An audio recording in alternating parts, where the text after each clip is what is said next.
जय हिंद दोस्तों। उम्मीद है आप सब लोग अच्छे होंगे।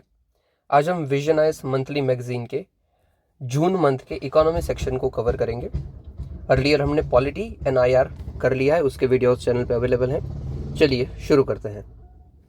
आज हमारे इकोनॉमी के ऑलमोस्ट 8 टॉपिक होने वाले हैं और जो छोटा 9th होगा वो छोटे न्यूज़ होंगे।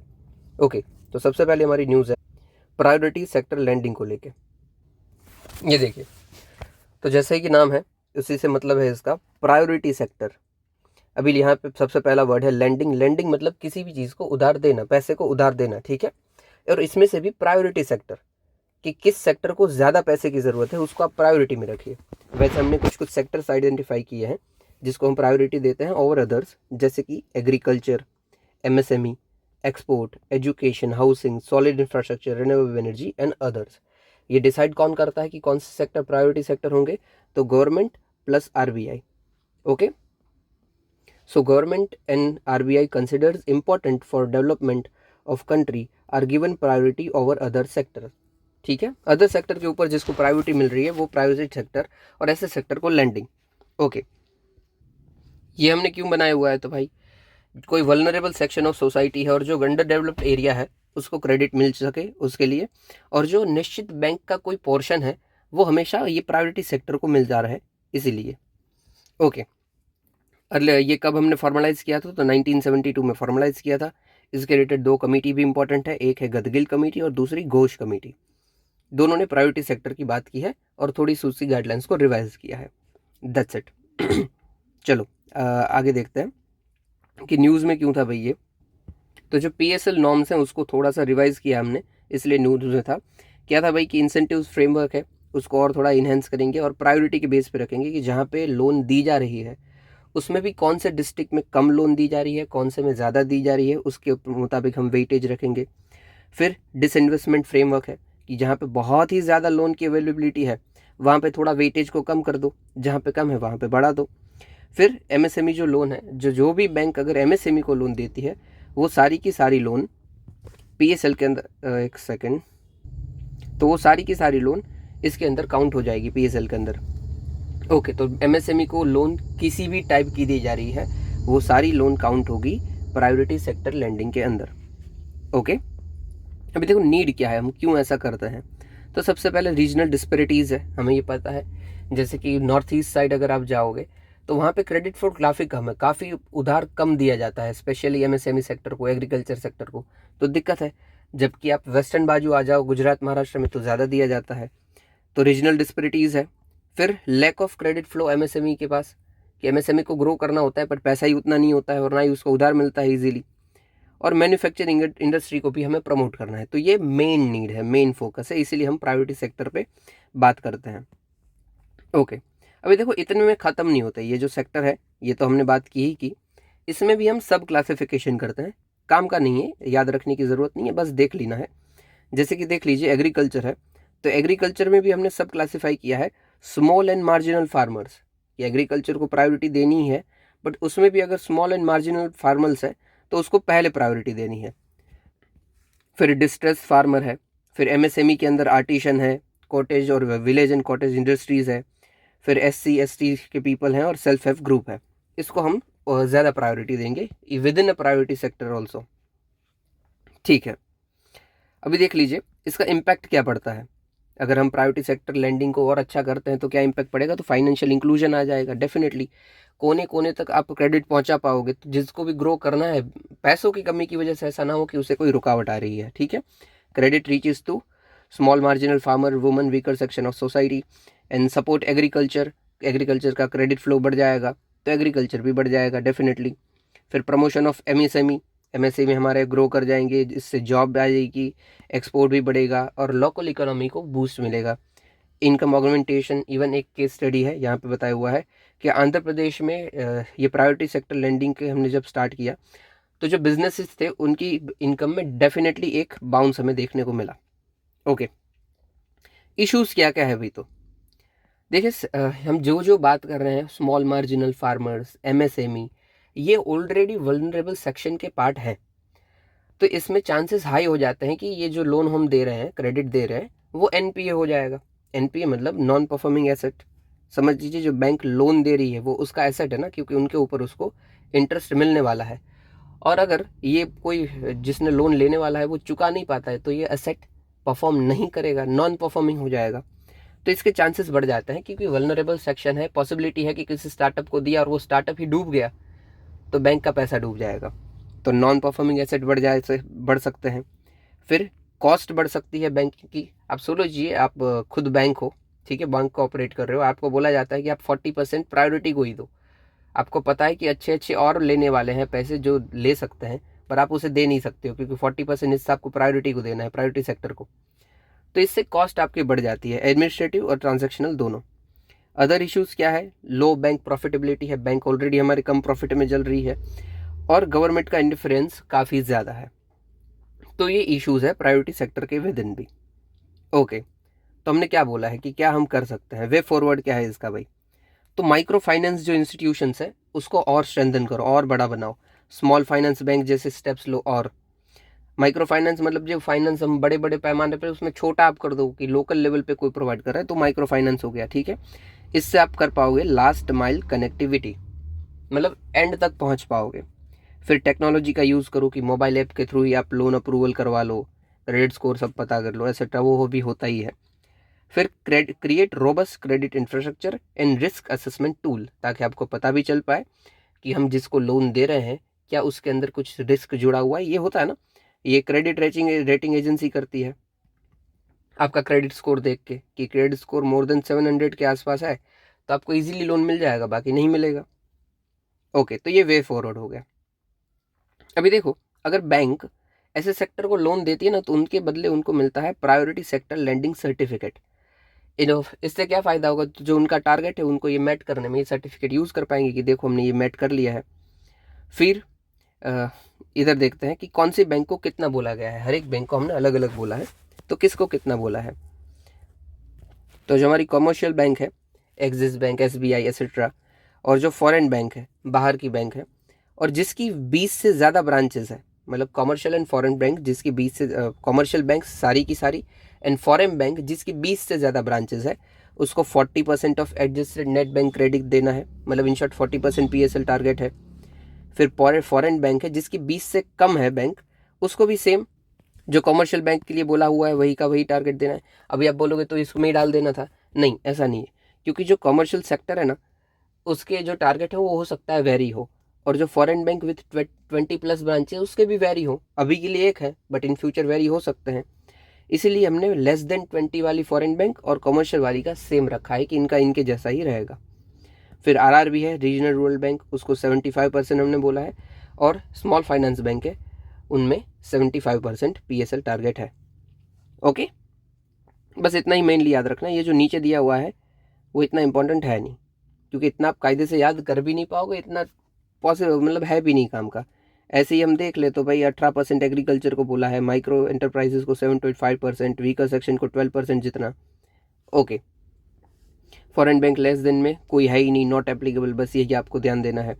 फिर रीजनल रूरल स्मॉल फाइनेंस में आते हो तो same to same as domestic, और रीजनल रूरल वाले में आते हो तो सेम एज डोमेस्टिक, बट आखिरी में चेंज होता है, वीकर सेक्शन वाले में 15% जितना जाता है।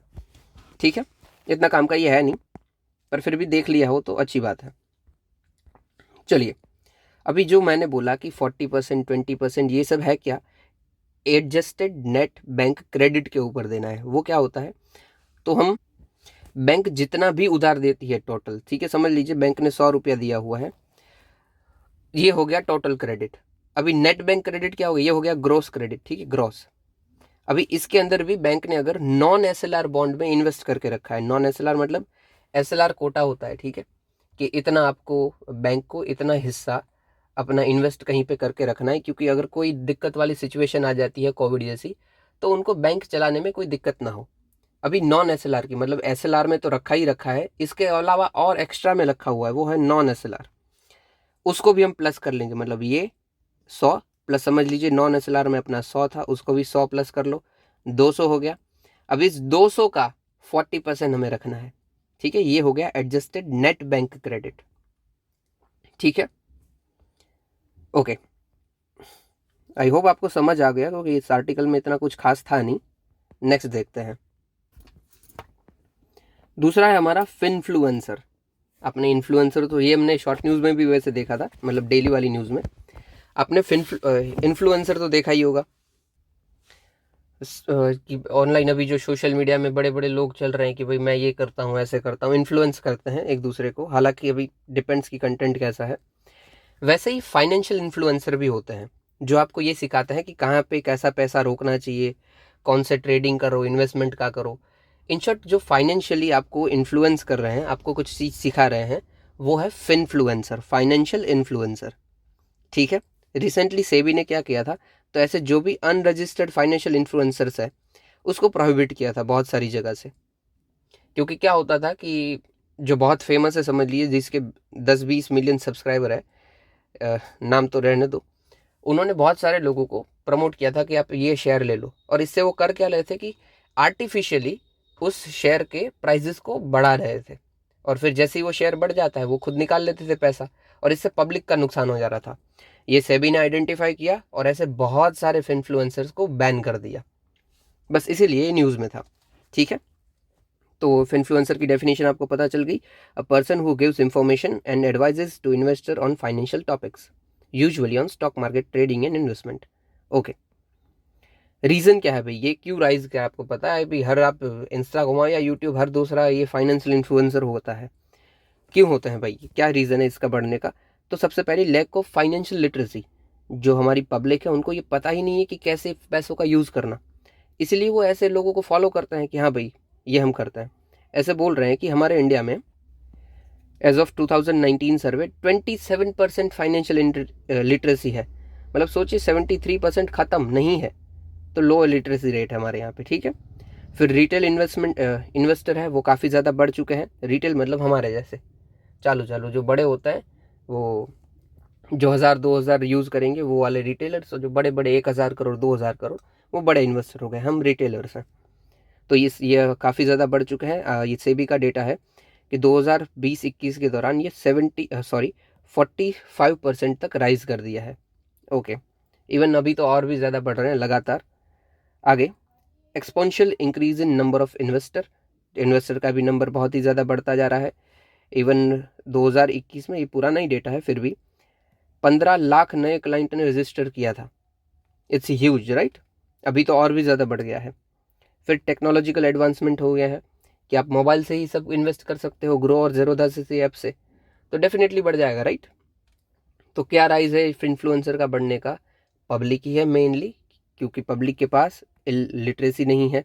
रिटेल इन्वेस्टमेंट बहुत बढ़ रहा है, रिटेलर इन्वेस्टर की संख्या भी बहुत ज़्यादा बढ़ रही है, और टेक्नोलॉजी भी बहुत एडवांस होगी कि आपके हाथ में ही अगर इन्वेस्टमेंट का मौका मिल रहा है तो आप क्यों नहीं करोगे। पहले तो क्या होता था कि भाई बाकायदा आपको ब्रोकर को फ़ोन करना है, फिर कागजात बनाने हैं, डीमेट अकाउंट ये वो। अभी तो सिर्फ क्लिक्स पे बन जाता है। तो इसलिए ये राइज कर दिया है इन्फ्लुएंसर का कॉन्सेप्ट। ओके। दिक्कत क्या है भाई राइज होने में? सब लोग कमा ही रहे हैं ना? एक्चुअली नहीं कमा रहे हैं। होता क्या है, जैसे मैंने बताया कि सेबी ने बैन कर दिया क्योंकि ये आर्टिफिशियली शेयर को वोलेटाइल बना रहे थे। तो रेगुलेशन कुछ है नहीं ये लोगों के ऊपर, क्योंकि ये सेबी रजिस्टर्ड तो होते नहीं है। सेबी रजिस्टर्ड भी होते हैं देखिए फाइनेंशियल इन्फ्लुएंसर्स, पर जो नहीं है वही दिक्कत है। तो ये लैक ऑफ रेगुलेशन है, इस पर कोई रेगुलेशन तो हम लाते नहीं हैं, इसलिए रिस्क देते हैं इंडिविजुअल के ऊपर। फिर मार्केट मैनिपुलेशन, मैंने आपको बोला ही, कभी कभी क्या करते हैं, तो बड़ी बड़ी जो कंपनी होती है वो भी इन्वेस्टर को पैसा देते हैं कि भाई आप मेरे शेयर का तारीफ़ करना और इसके चलते मुझे फ़ायदा हो जाएगा, फिर आप अपना पैसा निकाल लेना, मैं अपना निकाल लूँगा, हो सकता है। इन शॉर्ट आर्टिफिशियली शेयर को ये लोग बढ़ाते हैं। फिर हाई रिस्क इन्वेस्टमेंट है भाई, ये बताते हैं कि आप इतना पैसा रोक दो, आपको 20% इन्वेस्टमेंट रिटर्न मिलेगा, बट एक्चुअली में 2% भी मिले तो मिले। फिर व्यूज़ और रिलायबिलिटी, तो देखो ये जो फाइनेंशियल इन्फ्लुएंसर्स होते हैं उनका मेन मोटिव होता है व्यूज़ पाना, लाइक्स पाना। तो ऐसे टॉपिक के ऊपर यूजुअली वीडियो बनाते हैं जो कि पब्लिक में फेमस हो, ना कि इसके ऊपर जो कि एक्चुअली अच्छा हो। तो greatly towards generating views and likes rather than reliable data and financial information. फिर सोशल इन्फ्लुएंस भी होता है कि ये अपनी जो स्किल्स होती है, कम्युनिकेशन स्किल, उसका यूज़ करते हैं कि आपको ये मना लेते हैं, थोड़ा फांस लेते हैं इन शॉर्ट। ठीक है। सोशल इन्फ्लुएंस समझ लीजिए कि कोई बंदा 10 मिलियन सब्सक्राइबर लेके बैठा है और वो बोल रहा है कि यार कल इस इन्वेस्टमेंट में पैसा डाल देना, आपका पैसा डबल हो जाएगा। तो आप एटलीस्ट ये तो सोचोगे नहीं कि डबल होना हो, 10% तो बढ़ जाएगा, चलो अगर ये बोल रहा है, इतना फेमस है बंदा, तो कुछ पावर होगा इसके अंदर। सेम सोशल इन्फ्लुएंस हो जाता है। फिर potential for unethical practices, definitely market manipulate होती है, इनसाइडर ट्रेडिंग होती है। इनसाइडर ट्रेडिंग मतलब क्या है कि समझ लीजिए सेबी का कोई बंदा है या फिर कोई कंपनी का बंदा है, उसको पता चल जाता है, समझ लीजिए एबीसी कंपनी है, उसको पता चल जाता है कि हमारी एबीसी कंपनी में कल एक बहुत बड़ा कॉन्ट्रैक्ट आने वाला है और इससे कंपनी को 10,000 करोड़ मिलने वाला है। तो डेफिनेटली जो कंपनी के शेयर होंगे उसको प्लस मिलेगा, ठीक है, वो ग्रो करेगा। तो ये सबसे पहले ही पैसा खरीद, मतलब ये पहले ही शेयर मार्केट में इन्वेस्ट कर देता है। तो ये इनसाइडर ट्रेडिंग हुई कि लोगों को पता नहीं चला है, उससे पहले आपने पता चल के फ़ायदा उठा लिया। तो ये बैन है, ये आप नहीं कर सकते हो। एथिकल इश्यूज क्या क्या है इसके साथ एसोसिएटेड, बिहेवियर इकोनॉमिक्स को ये चेंज करता है, साइकोलॉजिकल फैक्टर्स मेन है। फिर ट्रांसपेरेंसी एंड अकाउंटेबिलिटी हमारी वल्नरेबल हो जाती है। और फिर क्रेडिबिलिटी एंड ऑथेंटिसिटी भी ऑथेंटिसिटी भी हमारी डाइवर्ट हो जाती है और मिसलीड करती है फॉलोअर्स को। Sorry for tongue slip. Okay, तो इन सबको कंट्रोल करने के लिए भाई क्या किया हुआ है इंडिया ने? सबसे पहले सेबी रेगुलेशन 2013 आ गया है। यहाँ पे बोला है कि भाई पीपल एडवाइस जो भी दे रहे हैं वो एक पर्टिकुलर फ़ी के ऊपर है, ठीक है, for people who give financial advice for a fee, उसके ऊपर है। फिर सेबी कंसल्टेड पेपर आ गया है, ये रेस्ट्रिक्ट करता है association with SEBI registered and regulated entities और विथ अनरेगुलेटेड एंट, मतलब वही की डिमार्केट किया कि ये हमारा रेगुलेटेड एंटिटीज़ है, ये अनरेगुलेटेड है, रजिस्टर्ड है, अनरजिस्टर्ड है। अनरजिस्टर्ड को ये मना करते हैं कि इससे एडवाइस मत लो। फिर ASCI advertisement standard council of India, उन्होंने भी गाइडलाइंस इशू कर दी है, सेबी रजिस्टर्ड इन्फ्लुएंसर्स को ही आपको अडॉप्ट करना है।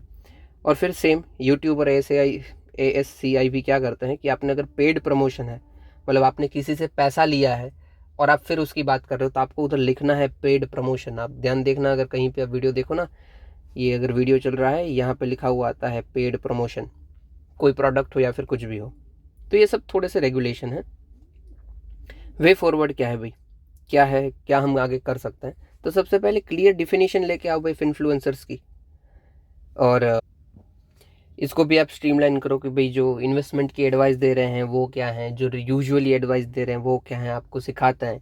तो इन सबको थोड़ा सा क्लियर कट करो, क्योंकि होता क्या है कि कोई बार आप सिर्फ इन्फ्लुएंसर को टारगेट करते हो, इसमें जो दूसरे भी होते हैं वो भी ऑटो में आ जाते हैं उसके परव्यू में, जबकि उन्होंने कुछ ऐसा किया नहीं है। फिर रजिस्ट्रेशन को और अच्छा करो, और रजिस्ट्रेशन होगा तो सबके सब रजिस्टर होंगे ना, तो आप इसको थोड़ा इंप्रूव करो। Transparency and data led communication लेके आओ, ग्रीवेंस रिड्यूसल मैकेनिज्म लाओ कि किसी को कुछ तकलीफ है तो वो इधर एड्रेस कर सकता है, अपनी तकलीफ को सॉल्व कर सकता है, ठीक है। इससे truthful, balanced and data led काम हो पाएगा। फिर इन्वेस्टर एजुकेशन को और बढ़ाइए, सेल्फ रेगुलेटरी ऑर्गेनाइजेशन लेके आइए और परफॉर्मेंस वैलिडेटरी एजेंसी आप बनाइए, जिससे आप थर्ड पार्टी ये होगी वो आपकी ट्रस्ट एंड रिलायबिलिटी को चेक करेगी कि हाँ भाई ये ठीक से काम कर रहा है कि नहीं। That's it. कुछ छूट नहीं गया ना हमारा? नहीं, ठीक है। चलिए, तो इन शॉर्ट हमने क्या देखा? फर्स्ट ऑफ ऑल इन्फ्लुएंसर्स क्या होते हैं, रीज़न क्या है उनका राइज होने के अचानक से, इशू क्या क्या है, राइज तो हुए उसके इश्यूज क्या क्या है, और उसकी रिकमेंडेशन क्या क्या है, ठीक है, कि अभी हमें क्या उसको सॉल्यूशन लाना चाहिए। That's it.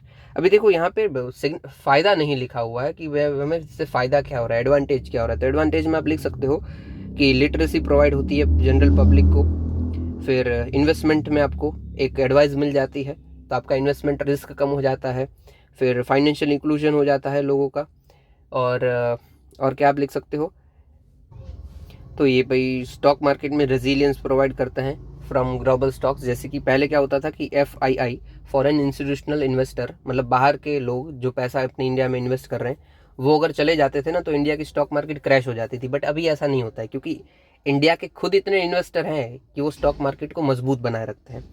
तो स्टॉक मार्केट में रेजिलियंस बिल्डअप होता है। रिसेंटली जो इंडिया की स्टॉक मार्केट है वो शायद 4th नंबर पे आ गई है by surpassing Hong Kong stock market. ये आप यूज़ कर सकते हो, ठीक है। ये फ़ायदे हैं, यहाँ पे नहीं लिखे थे पर मैंने आपको बता दिए हैं। और आप खुद ना कोई भी चीज़ सोचो ना, कोई भी क्वेश्चन है, टॉपिक है आपके सामने, आप खुद दिमाग लगाओ कि यहाँ पे क्या क्या हो सकता है। मैं बोलता हूँ 15 मिनट सोचो, आधा घंटा सोचो, पर सोचते रहो। इन शॉर्ट क्या होगा कि इससे आपका एक आदत बिल्ड हो जाएगा कि कोई भी टॉपिक के ऊपर हमें तुरंत क्या क्या ख्याल आ रहे हैं। और एग्जाम में वही एक्चुअली काम आएगा, यकीन मानिए, क्योंकि आप अगर रट्टा मार के याद करके गए हो तो हो लिया काम। आपके अंदर ही वो अवेयरनेस होनी चाहिए कि हाँ ये इधर कनेक्ट होता है। ठीक है, ये मैंने आपको अभी के अभी बताया, ये मैंने पहले सोच के नहीं रखा था, मेरा अभी ध्यान गया कि यहाँ पे एडवांटेज नहीं है और मैंने आपको बता दिया।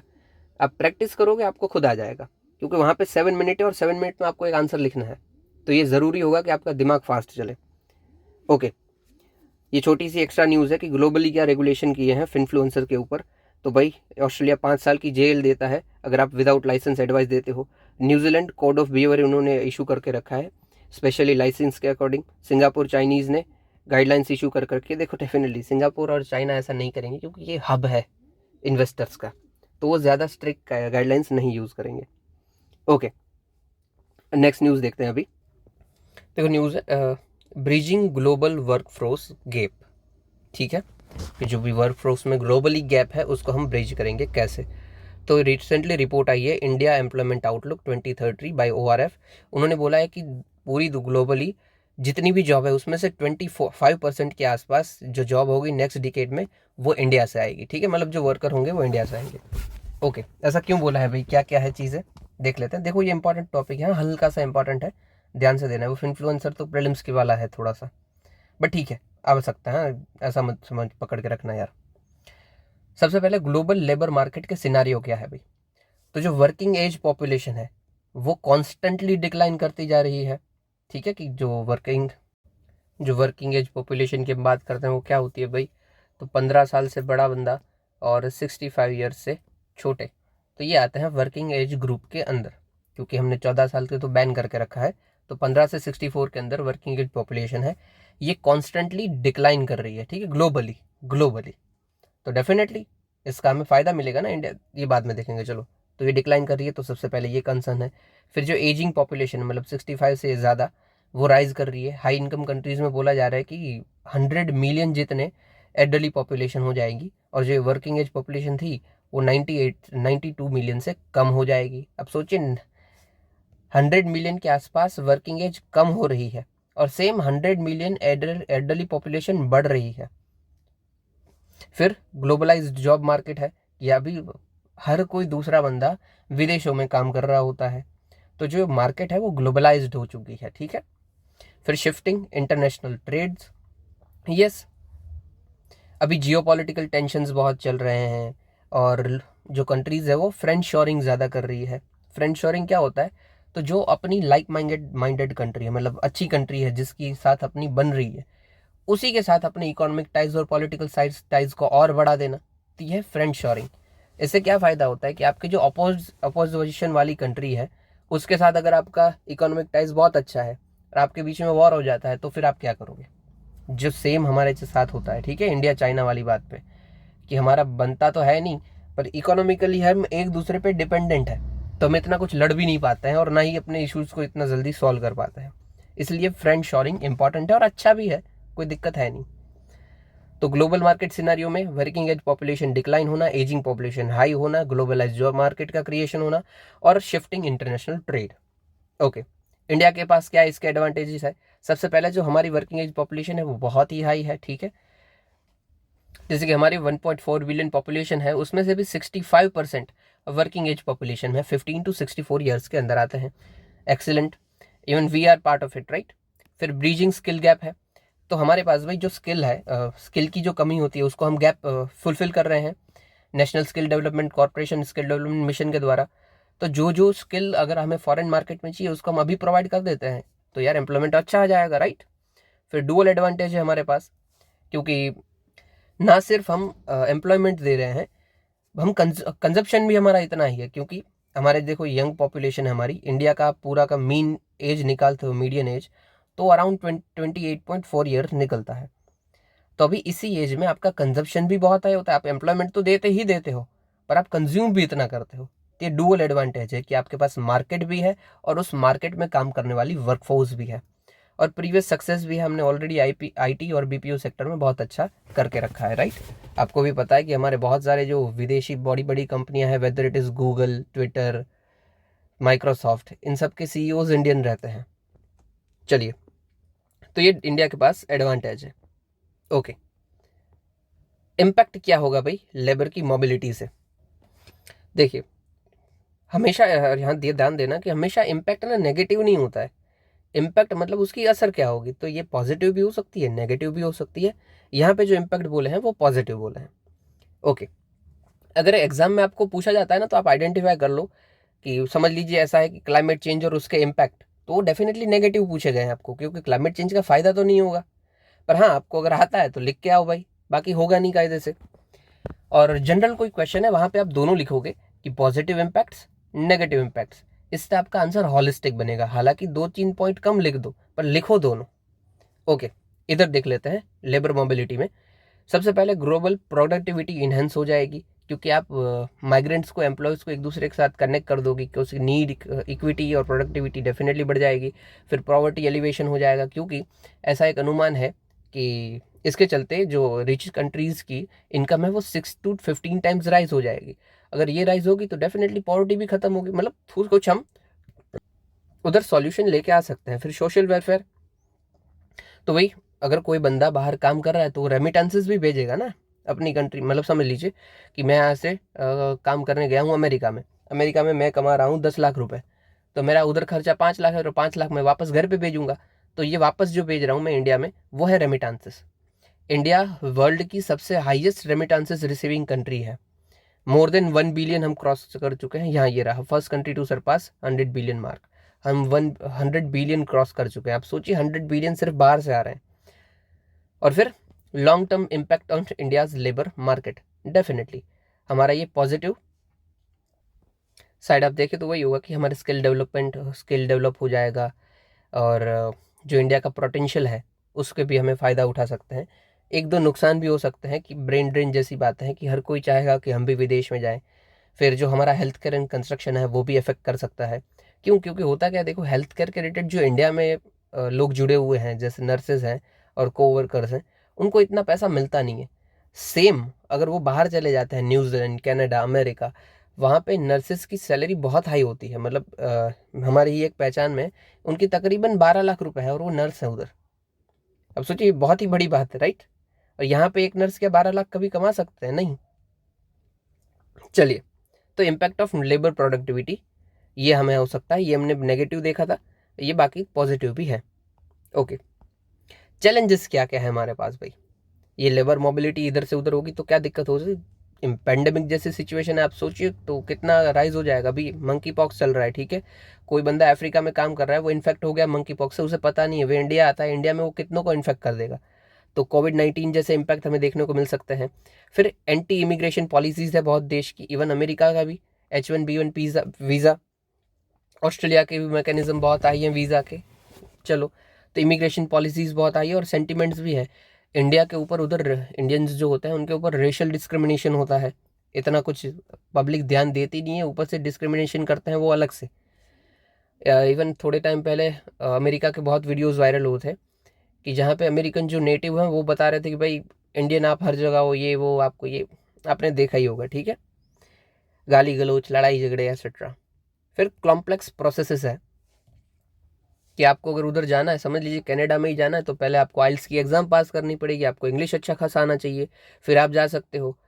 तो ये सब कॉम्प्लेक्स है, राइट? हर कोई ये इससे जा ही नहीं पाएगा। इससे एनवायरनमेंट और आप बना रहे हो वो प्रोटेक्शनिज्म को बढ़ावा दे रहे हो, राइट? ठीक है, चलिए। और फिर इंक्रीज ऑटोमेशन भी है, एआई आ चुका है यार, बहुत सारी आईटी सेक्टर में इसको इम्पैक्ट पड़ता है। मेरा ही दोस्त है, वो काम कर रहा है, उसको कंपनी से शायद शायद निकालू निकालू वाली बात चल रही है। वो बोल रहा था कि भाई ये एआई आ चुका है और तो हम जैसों का काम तो ये एआई ही खा गया है, और हम मेरे बहुत सारे दोस्त को निकाल दिया है। हो सकता है कि आगे मेरी बारी हो, तो एआई जैसे बात है, ये फॉरेन में तो और भी ज़्यादा चल रहा है, तो इससे भी हमारी जॉब लॉस हो सकती है। वे फॉरवर्ड क्या है भाई, हम क्या कर सकते हैं इसके रिलेटेड? तो भाई सबसे पहले ग्लोबल मार्केट की डिमांड देखो कि कैसे वर्कर्स की नीड है, उस तरीके से काम करो। फिर स्किल डेवलपमेंट करो, स्किल आपके पास होंगे तो आप उसका यूज़ करके एम्प्लॉयमेंट डेफिनेटली ले लोगे। फिर एग्रीमेंट्स करो साइन, बायलैटरल, मल्टीलैटरल की। और देखो, अभी हमने अमेरिका और ऑस्ट्रेलिया के साथ एग्रीमेंट साइन किया, तो उन्होंने बोला कि जो इमिग्रेशन पॉलिसीज़ है उसको हम और ईजी कर देंगे, ताकि और इंडियंस यहाँ पे काम करने के लिए आ जाए और हमको भी वर्कफोर्स मिल जाए।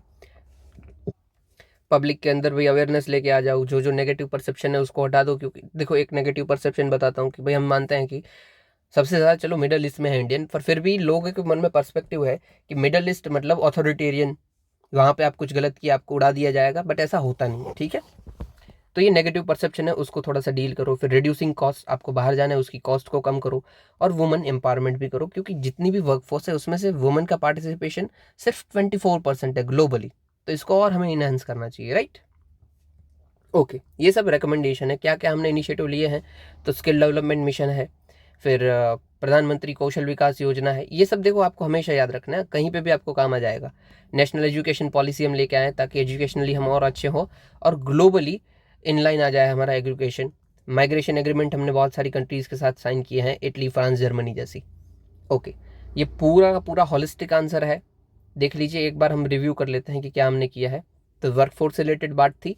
सबसे पहले हमने ग्लोबल वर्कफोर्स का सिनेरियो देख लिया कि हाँ भाई ऐसा कुछ चल रहा है कि श्रिंकिंग हो रही है, वर्किंग एज पॉपुलेशन राइज हो रही है, एजिंग पॉपुलेशन, ग्लोबलाइज्ड मार्केट होती जा रही है, और इंटरनेशनल ट्रेड में भी हमें शिफ्ट देखने को मिल रही है।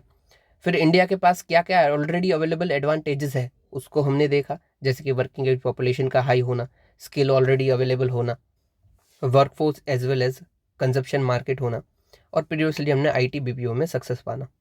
ओके, इम्पैक्ट क्या हो सकता है, तो हमारी प्रोडक्टिविटी राइज करेगी, पॉवर्टी कम हो जाएगी, सोशल वेलफेयर हो जाएगा, और लॉन्ग टर्म लेबर इम्पैक्ट भी अच्छे और बुरे दोनों हमें देखने को मिल सकते हैं। ओके, तो ग्लोबल, इंडियन, उसके इम्पैक्ट, और फिर उसके चैलेंजेस की चैलेंजेस भी क्या क्या हैं, सिर्फ फ़ायदे नहीं हो रहे हैं, नुकसान भी कुछ है, तो ये चैलेंजेस है अभी। और वे फॉरवर्ड में क्या है कि तो इस चैलेंजेस को हम डील कैसे कर सकते हैं, वो है वे फॉरवर्ड रिकमेंडेशन। और आखिरी में इंडिया ने क्या इनिशिएटिव लिए हैं, वो बात है, ठीक है। चलिए, इतना हो गया होगा। अब और कुछ यार आपको समझ ना आए या फिर कुछ डाउट हो तो प्लीज़ मुझे बता दीजिएगा, ठीक है। नेक्स्ट देखते हैं। नेक्स्ट है हमारा इंडियाज ट्रेड डेफिसिट। तो देखिए रिसेंटली रिपोर्ट आई थी, ठीक है, एक डेटा पब्लिश हुआ था by union ministry of commerce and industry. इन्होंने बोला था कि इंडिया के टॉप 10 जो ट्रेडिंग पार्टनर्स हैं, जो ट्रेडिंग कंट्रीज़ है, उसमें से 10 में से 9 के साथ अपनी ट्रेड डेफिसिट चल रही है। सब first of all what is trade deficit, तो समझ लीजिए कि दो कंट्री, इंडिया और चाइना का एग्जांपल ले लेते हैं। हाँ, इंडिया का समझ लीजिए, इंडिया चाइना को एक्सपोर्ट करता है 100 रुपये का सामान, ठीक है, और चाइना से इंपोर्ट करता है 150 रुपये का सामान, ठीक है। तो इंडिया ने भाई चाइना को दिया 100 रुपये का सामान और चाइना से लिया 150 रुपये का सामान, तो इसमें भाई हमने चाइना को 150 दे के 50 रुपये ज़्यादा दे दिए ना, कि हमने 100 का हमने उनको बेचा और 150 का खरीद लिया, तो इसमें 50 रुपये चाइना को ज़्यादा गए, राइट। तो ये 50 रुपये अपना हो गया ट्रेड डेफिसिट, ठीक है, कि जो जो हम इंपोर्ट कर रहे हैं, अपना इंपोर्ट हमारे एक्सपोर्ट से अगर राइज हो जाता है तो हो जाएगा ट्रेड डेफिसिट, ठीक है। अगेन समझ लेते हैं कि 100 रुपये का समझ लीजिए हम चाइना को एक्सपोर्ट करते हैं और 150 रुपये का इंपोर्ट करते हैं, तो ये 50 रुपये गैप बना, ये गैप बना ट्रेड डेफिसिट।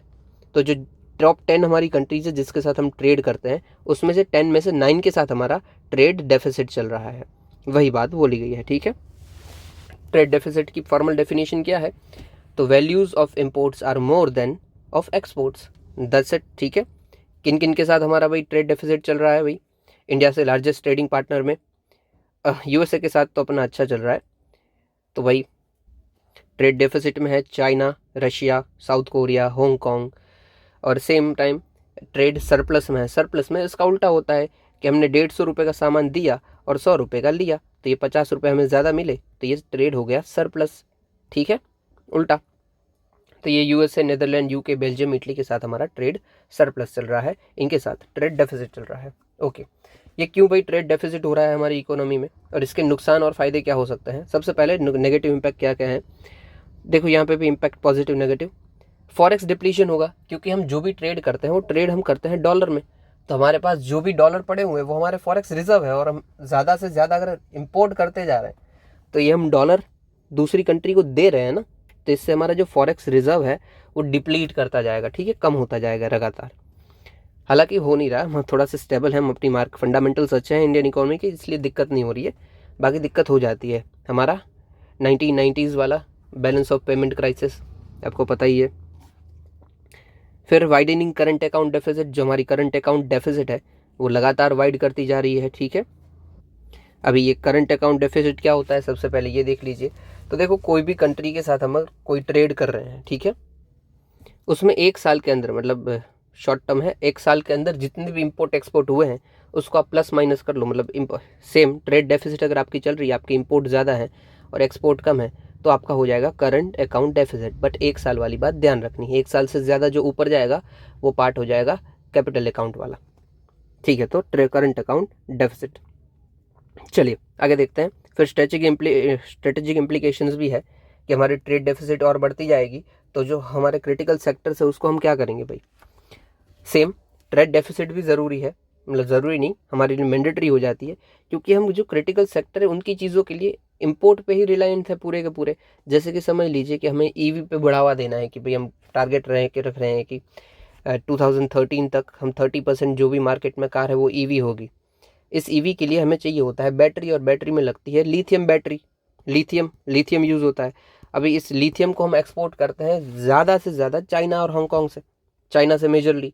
तो ये क्रिटिकल सेक्टर है हमारा, तो हमें भाई खरीदना ही पड़ेगा, आप कुछ भी कर लो।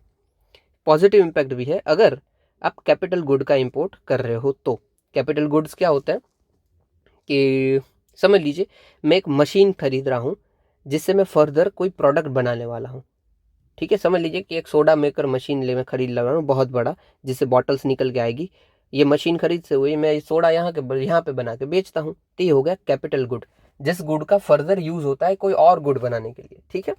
तो ये पॉजिटिव इम्पैक्ट है, क्योंकि इससे इन फ्यूचर आपको फायदा होगा लॉन्ग टर्म में। समझ गए राइट, कि हमारे फॉरेक्स कम हो जाएंगे, करंट अकाउंट डेफिसिट और बढ़ जाएगी। स्ट्रेटेजिक इंप्लीकेशंस भी है, क्योंकि हम क्रिटिकल सेक्टर के लिए डेवलप इंपोर्ट पे डिपेंडेंट है। और फ़ायदे में क्या है कि अगर access of wider range of good है, क्योंकि बहुत ज़्यादा गुड्स हम इंपोर्ट करते हैं, उसमें कैपिटल गुड्स भी पार्ट है, तो ये फ़ायदा इसका चलता है अगर इसकी डेफिसिट है तो। रीज़न क्यों है भाई, क्यों राइज कर रहा है इंडिया में? तो सबसे पहले इंपोर्ट पे ऊपर हम डिपेंडेंट है, specially crude oil and pharmaceuticals. आप सोचिए, एक एग्जांपल मुझे याद है, पेनिसिलिन जी करके एक ड्रग आता है। इस ड्रग की वैल्यू हमें चाइना से हम जब लेते हैं तब पड़ती है अराउंड 9 रुपये के आसपास, और यही चीज़ हम अगर इंडिया में बनाने जाए ना तो हमको अराउंड 500-600 रुपये में पड़ती है अगर हम मैन्युफैक्चर करने जाएँ। अब सोचो, अभी आप खुद अगर होगे तो क्या करोगे, 9 रुपये वाली खरीदोगे या खुद बनाओगे 500-600 में? तो सेम हम इंपोर्ट पे डिपेंडेंट है भाई, और क्रूड ऑयल पे तो है ही है। फिर चेंजिंग कंजप्शन पैटर्न हमारी हो रही है, हम चाहते हैं और लग्जरी गुड्स खरीदे और विदेशी सामान खरीदे, तो इससे भी भाई ट्रेड डेफिसिट बढ़ती है। लोग बोलते हैं ना यार देख इम्पोर्टेड है, imported is not a good thing, it is bad thing, so do not show off it. Structural factor भी है हमारे पास, मैन्युफैक्चरिंग सेक्टर इतना ग्रोथ किया नहीं है, लॉजिस्टिक बहुत ही हाई चल रहे हैं, इंफ्रास्ट्रक्चर बॉटलनेक्स हैं।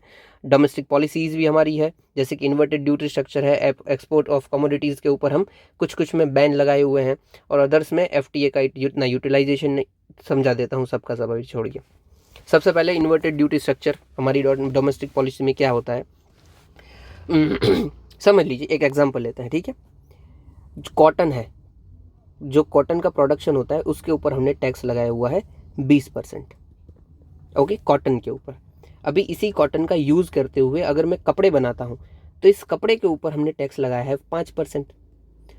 तो ये उल्टा हो गया ना भाई, कि रॉ मटेरियल के ऊपर ज़्यादा टैक्स, और वो रॉ मटेरियल से कोई एंड प्रोडक्ट बन चुका है, तो कपड़ा बन चुका, तो उसके ऊपर कम टैक्स। तो ये होता है इन्वर्टेड ड्यूटी स्ट्रक्चर। इससे नुकसान होता है, क्यों? क्योंकि समझ लीजिए कि ये ऐसा ड्यूटी स्ट्रक्चर है तो मुझे नुकसान होगा ना, कि समझ लीजिए मैंने 100 रुपये का कॉटन बाई किया, अभी इसके ऊपर मैंने 20 रुपये टैक्स भर दिया। अभी सेम इस कॉटन से मैंने जो भी कपड़ा बनाया उस पर मुझे 5% ही टैक्स चार्ज हो, तो मेरा तो कितना नुकसान हो जाएगा यार, 15% अप्रॉक्सीमेटली। तो ये इन्वर्टेड ड्यूटी स्ट्रक्चर से नुकसान होता है, तो ये डोमेस्टिक पॉलिसी खराब है। फिर FTA का यूटिलाइजेशन कम है। FTA मतलब क्या होता है कि दो कंट्री के बीच में समझ लीजिए एग्रीमेंट साइन हो जाएगा कि 10 प्रोडक्ट समझ लीजिए ट्रेड हो रही है दो कंट्री के बीच में, तो हम लिस्ट बनाएंगे कि इस 10 में से ये 2 प्रोडक्ट को छोड़ दो, इसके अलावा बाकी के 8 है उसके ऊपर टैक्स नहीं लगेगा, ठीक है। सिर्फ 2 के ऊपर लगेगा, बाकी किसी के भी ऊपर टैक्स नहीं लगेगा। ये है FTA, ठीक है, फ्री ट्रेड एग्रीमेंट, ठीक है। और दूसरा होता है PTA, होता है PTA, समझ लीजिए शुरू होता है।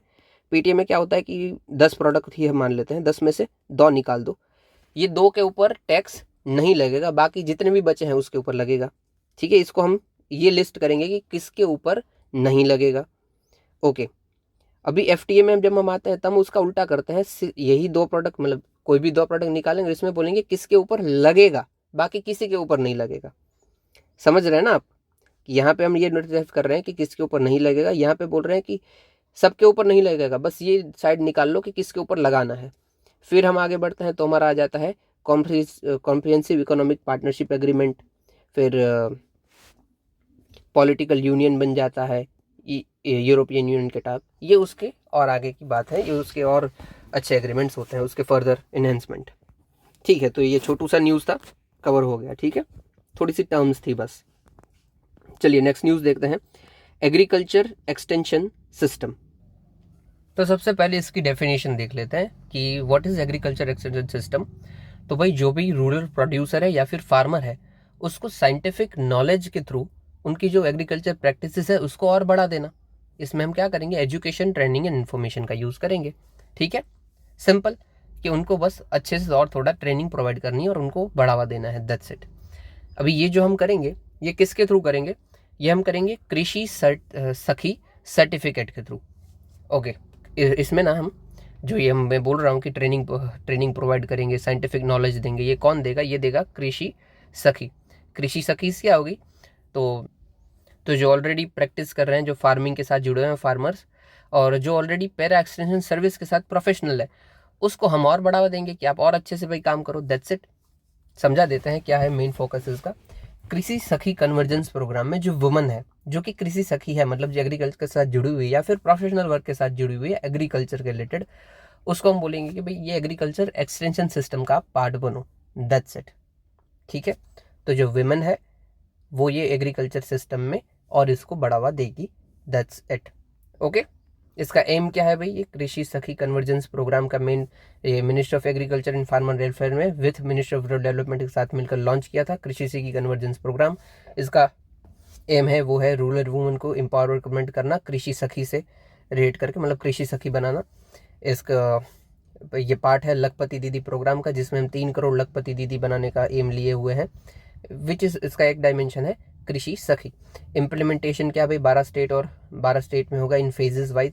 अभी तक 34,000 कृषि सखीज बन चुकी है आउट ऑफ 17,000 जो सर्टिफाइड है पैरा एक्सटेंशन वर्कर्स के लिए। समझ गया राइट, कि हम वुमन होगा, वुमन को थोड़ा एजुकेशन प्रोवाइड करेंगे अगर उन्हें चाहिए होगा, और जो जो अपनी एग्रीकल्चर फील्ड में ज़रूरी होगा, फॉर इन्हीं का यूज़ करेंगे हम एग्रीकल्चर एक्सटेंशन सर्विस में, ताकि एग्रीकल्चर आपका और एक्सटेंड हो जाए और अच्छा हो जाए। ठीक है, एग्रीकल्चर सिस्टम इन शॉर्ट अच्छा करना है हमें, उसमें हम कृषि सखी की सहायता लेंगे, दैट्स इट। चलिए, अभी एग्रीकल्चर एक्सटेंशन सिस्टम क्या है भाई, हम जो बोल रहे हैं कि उसको हम अच्छा करेंगे, कैसे करेंगे, अभी के लिए क्या इंडिया ने कर लिया है।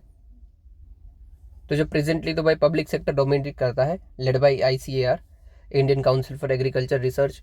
इन्होंने जैसे कि बहुत सारे इनिशिएटिव लेके आए। सबसे पहले विस्तार, जिसके अंदर हम जो फार्म लैंड है उसका वीडियोस बनाते हैं, टेक्नोलॉजी का यूज़ करते हैं, ये वो एक्सेट्रा। ठीक है, फिर ड्रोन टेक्नोलॉजी का यूज़ करते हैं यहाँ पे, फिर इनरोलमेंट बिग डेटा का मैनेजमेंट करते हैं, कोलैबोरेटिव प्रोजेक्ट होता है। फिर हम नेशनल मिशंस लेके आए हैं एग्रीकल्चर एक्सटेंशन टेक्नोलॉजी के लिए, जैसे कि सब मिशन ऑन एग्रीकल्चर एक्सटेंशन, सब mission on seed and planning material, सब mission on agriculture and mechanisation and plant protection and plant quarantine. तो ये ऐसे कुछ मिशन है, इन शॉर्ट आपको यही लिखना है, national mission on agriculture extension and technology. फिर कृषि विज्ञान केंद्र हमने बनाया है, इसमें आपको क्या भाई इसके रिलेटेड नॉलेज दी जाती है, दैट्स इट। ठीक है, कौन सी प्रैक्टिस करिए, कौन सी मशीनरी यूज़ करिए, कौन सी वैरायटी के सीड आपको ज़्यादा यील्ड दे सकते हैं, एक्सेट्रा। फिर हमने other players in public sector को भी ऐड किया है, जैसे कि किसान, किसान कॉल सेंटर, फिर स्टेट एग्रीकल्चर यूनिवर्सिटीज़, इससे ये सब फायदे हो सकते हैं, राइट। ये पब्लिक सेक्टर के इनिशिएटिव है। फिर प्राइवेट सेक्टर के इनिशिएटिव देखो तो इफ्को एंड क्रिप्को, बहुत ही बड़ी ऑर्गेनाइजेशन और बहुत अच्छा काम करती है। इफ्को अभी लेके थोड़े टाइम पहले लेके आया था नैनो यूरिया, कि छोटे छोटे यूरिया नैनो पार्टिकल्स होते हैं, उससे यूरिया का कंजप्शन भी कम होगा और यील्ड भी अच्छी हो जाएगी। फिर नीम कॉटेड यूरिया, तो ये सब पार्ट है। ठीक है, इफ्को और किफ्को अच्छा काम करते रहते हैं यूजुअली। तो ये हो गया कि ऑलरेडी एक्सटेंशन सिस्टम में क्या इंडिया में है, और इसके साथ हमने नया क्या ऐड किया है, कृषि सखी कन्वर्जेंस। ठीक है, इससे देखो दो फायदे हैं कि एग्रीकल्चर तो अच्छा होगा ही होगा, उससे उसके साथ साथ वुमेन एम्पावरमेंट भी हो जाएगा। ठीक है, ओके। अभी सिग्निफिकेंस देख लेते हैं हम। सिग्निफिकेंस क्या है एक्सटेंशन सर्विस का? तो भाई इनकम बढ़ जाएगी डेफिनेटली, सबसे पहला तो यही है। फिर एक दलवाई कमेटी की रिपोर्ट है, इसको आपको मार्क करना है या याद करना है कि जिसने बोला था कि भाई ऑलरेडी फार्मर के पास नॉलेज तो है कि भाई ऐसे कुछ होता है, पर स्किल नहीं है, उसका इम्प्लीमेंटेशन नहीं आता है कि इसको यूज़ कैसे करते हैं। कुछ होता तो है, तो दलवाई कमेटी ने बोला था कि इसको हमें सॉल्व करना चाहिए, जो कि कृषि सखी सॉल्व कर देगी, राइट। फिर adoption of better technology, motivation, institutional structures, ये सिग्निफिकेंस है। ओके, चैलेंजेस क्या क्या हैं ऑलरेडी हमारे पास? सबसे पहले तो लैक ऑफ इन्वेस्टमेंट। जो टोटल हमारा जीडीपी है उसमें से हम एग्रीकल्चर में 0.7% डालते हैं, और उसमें भी एक्सटेंशन सर्विस के लिए इस 0.7% का 0.16%, मतलब बहुत ही कम हम डाल रहे हैं और हमें डालना चाहिए। फिर रीजनल वेरिएशन है, जैसे कि नॉर्थ ईस्टर्न सेक्टर है वहाँ पे बहुत ही पुअर हालत है, जबकि वेस्टर्न सेक्टर ज़्यादा रिच है। इवन विद इन स्टेट्स भी हमें देखने को मिलता है कि महाराष्ट्र का वेस्टर्न साइड है वो ज़्यादा एग्रीकल्चर में फुलफिल्ड है और ज़्यादा ग्रोड है, बट ईस्टर्न साइड बहुत ही स्कार है। सेम स्क्यूड एलोकेशन है हमारी, कि हमारी जितनी भी एलोकेशन होती है एक्सटेंशन ट्रेनिंग में रिलेटेड, उसमें से ज़्यादातर 92% जितनी सिर्फ क्रॉप हस्बेंड्री में जाती है, और कुछ हिस्सा जाता है वो जाता है लाइफ स्टॉक सेक्टर के ऊपर। तो ठीक से हम एलोकेशन भी नहीं करते हैं यार। और फिर लैक ऑफ आउटकम ओरिएंटेशन है, कि हम क्या करते हैं कि आउटकम को नहीं देखते हैं कि आउटकम कैसा निकल रहा है, बट फोकस करते हैं कि जो हमारा टारगेट था कि ये हमें प्रोवाइड करना है वो प्रोवाइड करते। जैसे यहाँ पे हमारा टारगेट क्या है कि भाई सखी को हम ट्रेनिंग प्रोवाइड करेंगे, फिर सखी आगे ट्रेनिंग प्रोवाइड करेगी फार्मर्स को और उसको यूज़ करेंगी।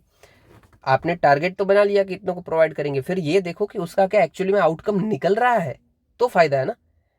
तो हमारा जो आउटकम ओरिएंटेड काम है वो कम है, जबकि टारगेट ओरिएंटेड काम ज़्यादा है। ओके, वे फॉरवर्ड क्या है भाई, हम कैसे इसको सॉल्व कर सकते हैं? तो सबसे पहला है मार्केट लेड सिस्टम लेके आओ, रीप्रायोरिटाइज करो एग्जिस्टिंग जो पहले से अवेलेबल एक्सटेंशन सर्विस है उसको, और उसको अच्छा करो, और उसको मार्केट लेड एक्सटेंसिव सर्विस बनाओ, मतलब मार्केट में जैसी ज़रूरत है उसके मुताबिक हम काम करो। फिर लिंकेज करो रिसर्च एंड एक्सटेंशन का। इससे क्या फ़ायदा होगा हमारा कि आपने रिसर्च की कि भाई ऐसी कुछ टेक्नोलॉजी हम यूज़ कर रहे हैं तो ये फ़ायदा मिल रहा है, आप फिर उसको और एक्सटेंड करते हो और लोगों तक पहुंचाते हो, तो पब्लिक को पास भी आ जाएगी, एक्सपीरियंस थोड़ा सा और शेयर हो जाएगा। ठीक है, within public private and civil society sector. फिर डाइवर्सिफाई करो अपनी मार्केट को ही, रिसर्च एंड एक्सटेंशन पोर्टफोलियो से आप डाइवर्सिफाई करो एनिमल हस्बेंड्री और डेयरी प्रोडक्ट के ऊपर, इसकी मार्केट ज़्यादा बड़ी है तो भी आपको ज़्यादा अच्छा पैसा मिल जाएगा। फिर इनोवेशन नेटवर्क का काम लेके आओ, जैसे कि किसान विज्ञान केंद्र है उसका एक पोर्टल है दर्पण, उसका आप यूज़ करो भाई, बहुत फ़ायदा मिलेगा। डिजिटल प्लेटफॉर्म में आपको आइडियाज़ मिल जाएंगे और आइडिया का इम्प्लीमेंटेशन कैसे करना वो भी पता चल जाएगा। और आप काम करो PPPP मॉडल में, सिर्फ 5P है, यूजुअली हम पब्लिक प्राइवेट पार्टनरशिप ही देखते हैं, यहाँ पे है public private plus peasant policy partnership. बहुत अच्छा वर्ड है, आप अपनी एग्जाम में ये यूज़ कर सकते हो, public private peasant policy partnership.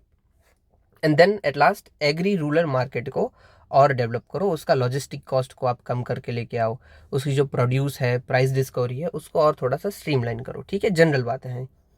Okay, कभी कभी तो होता क्या पता है, फार्मर जब मंडी में बेचने आता है ना, तो मंडी वाले बोलते हैं कि भाई इसके तो हम आपको 50 रुपये पर टन देंगे, टन। और फिर यही जो मंडी वाले ब्रोकर होते हैं, ये बाहर जाके इसी 50 रुपये को बेचते हैं 500 रुपये में। फार्मर को कभी भी असली दाम मिल ही नहीं पाता है, तो फार्मर की बार्गेनिंग पावर भी कम है भाई, इसको और थोड़ा सा अच्छा करो। ज़्यादातर फायदा तो फार्मर की बजाय ले जाते हैं ब्रोकर, जिन्होंने कुछ कभी किया ही नहीं है, बस ब्रोकरेज कर ली कि इसको पैसा दिया दूसरे से ले दिया, दैट्स इट। और फार्मर को बस अपना 10 to 20% भी नहीं मिलता है, कभी तो वो उसके लॉस में रहते हैं। चलो इन शॉर्ट समराइज कर लेते हैं क्या है ये एग्रीकल्चर एक्सटेंशन सर्विस सिस्टम, तो एग्रीकल्चर को और हमें अच्छा करने का मौका है, जिसमें हम साइंटिफिक और नॉलेज का यूज़ करते हैं education, training and information provide करने के थ्रू। इसमें हमने एक इनिशिएटिव लेके आए कि एक्सटेंशन सर्विस में हम कृषि सखी को भी ज्वाइन करेंगे, जो इसमें वुमन ये सब प्रोवाइड करेगी नॉलेज। ओके, कृषि सखी का भी टारगेट क्या है कि भाई ये लखपति दीदी प्रोग्राम है वो इसी का पार्ट है, इसमें हम लखपति दीदी को भी इंक्लूड कर रहे हैं, और अराउंड हम हर जो फार्मर है, वुमेन फार्मर, उनको इसमें इंक्लूड करेंगे। एक्सटेंशन सर्विस में ऑलरेडी हम क्या लेके बैठे हैं, तो आईसीएमआर का आईसीएआर का विस्तार, फिर ड्रोन टेक्नोलॉजी, वीडियोग्राफी, फिर national agriculture extension mission on agriculture extension and technology, फिर कृषि विज्ञान केंद्र, फिर पब्लिक और प्राइवेट के साथ पार्टनरशिप, और फिर कोऑपरेटिव सेक्टर जैसे कि इफको, क्रिबको। बट फिर भी हमारे पास चैलेंजेस भी है, जैसे कि इन्वेस्टमेंट कम है, रीजनल वेरिएशन कम है, स्क्यूड एलोकेशन है, और आउटकम ओरिएंटेड काम भी थोड़ा सा कम है। ओके, वे फॉरवर्ड हमारी क्या है, तो मार्केट लेस सिस्टम लेके आओ, रिसर्च एंड एक्सटेंशन को लिंक करो, डाइवर्सिफाई करो अपनी मार्केट को, इनोवेशन करो इसी मार्केट के अंदर, और एग्री रूरल मार्केट को डेवलप करो। ठीक है, दैट्स इट। ये भी पूरा का पूरा क्वेश्चन है, बट ऐसे क्वेश्चन डायरेक्टली नहीं आ सकते हैं, इनडायरेक्टली जरूर आ सकते हैं। ठीक है, तो ध्यान देना है। चलिए, अभी प्रीलिम्स में क्या आ जाएगा, तो सबसे पहले यही कृषि सखी क्या है भाई, ये क्या काम आता है। चलिए आगे बढ़ते हैं। Technical textile. तो सबसे पहले टेक्निकल टेक्सटाइल होती क्या है। ठीक है, तो जो नॉर्मल टेक्सटाइल है, टेक्सटाइल मतलब अपने जो कपड़े हम पहनते हैं, ठीक है, वो कापड़ है जो, वो टेक्सटाइल का अगर हम टेक्निकल परफॉर्मेंस ले रहे हैं, टेक्निकल यूज कर रहे हैं, तो हो जाएगी technical textile. Okay, technical work मतलब कौन सा वर्क भाई, किसकी बात कर रहे हैं, तो समझ लीजिए उसको हम रेलवे ट्रैक में यूज़ कर रहे हैं, रोड में यूज़ कर रहे हैं, हेल्थ सेक्टर में यूज़ कर रहे हैं, या फिर बुलेट प्रूफ जैकेट बनाने में यूज़ कर रहे हैं, ये यूज़ होता है। ठीक है, केवलर शायद से यूज़ होता है, फिर फायर प्रूफ जैकेट में यूज़ कर रहे हैं, तो ये सब है टेक्निकल टेक्सटाइल। ठीक है, टेक्सटाइल का कोई टेक्निकल काम में यूज़ हो रहा है। फिर दूसरे भी हैं कि स्पेस सेक्टर है, कॉम्बैट गियर है, एसेट्रा एसेट्रा। ठीक है, तो ये सब टेक्निकल टेक्सटाइल का पार्ट है। ये अब न्यूज़ में क्यों था भाई, तो जो technical textile, national technical textile mission है, इन्होंने एक इनिशिएटिव लॉन्च कर दिया है, ग्रेट स्कीम इनिशिएटिव। इसके अंदर ये स्टार्टअप को और बढ़ावा देंगे, मतलब ये जो टेक्निकल टेक्सटाइल से साथ जुड़े हुए स्टार्टअप होंगे उनको ये बढ़ावा देंगे। That's it, great initiative. ठीक है, इधर देख लीजिए, great initiative ministry of textiles के द्वारा लॉन्च हुआ है। इसका मेन फोकस क्या है, तो इंकरेज करना है यंग इनोवेटर को, साइंटिस्ट को, टेक्नोलॉजिस्ट को, आइडियाज़ इन सबको जिनके जिनके पास भी टेक्निकल टेक्सटाइल वाले आइडियाज़ हैं। और मेन फोकस यही है, आइडिया इनटू कमर्शियल टेक्नोलॉजी लेके आए, मतलब आइडिया को इम्प्लीमेंट कर पाएँ। ठीक है, इसमें हम 50 लाख तक की एड प्रोवाइड करेंगे 18 मंथ तक। That's it. ठीक है, क्वेश्चन आ सकता है आपको प्रीलिम्स में कि ग्रेट इनिशिएटिव किससे रिलेटेड है, आपको ध्यान देना है किसने लॉन्च किया है और इनिशिएटिव का एम फोकस क्या है। ओके, टेक्निकल टेक्सटाइल हमने देख लिया क्या है, फ़ायदा क्या है भाई इंडिया के लिए, इस पर हम क्यों फोकस कर रहे हैं। तो सबसे पहले तो हमारी प्रोडक्टिविटी और इनहेंस हो जाएगी। ठीक है, ऐसा हम अनुमान लगाए हुए हैं कि इससे हमारी प्रोडक्टिविटी है वो 2 से 5 टाइम्स तक राइज कर जाती है इन हॉर्टिकल्चर। ओके, फिर कन्वर्जेंस होगा गवर्नमेंट इनिशिएटिव्स के साथ। गवर्नमेंट ने भी मिशन लिया है टेक्निकल टेक्सटाइल का, तो इसके साथ कन्वर्जेंस हो जाएगा और हम मार्केट को पेनिट्रेट कर पाएंगे ग्लोबली। अंदाजन इंडिया डोमिनेट अभी करता है पैकटेक सेगमेंट को 40 to 45% ग्लोबली, आप सोचिए, बहुत ही बड़ी बात है।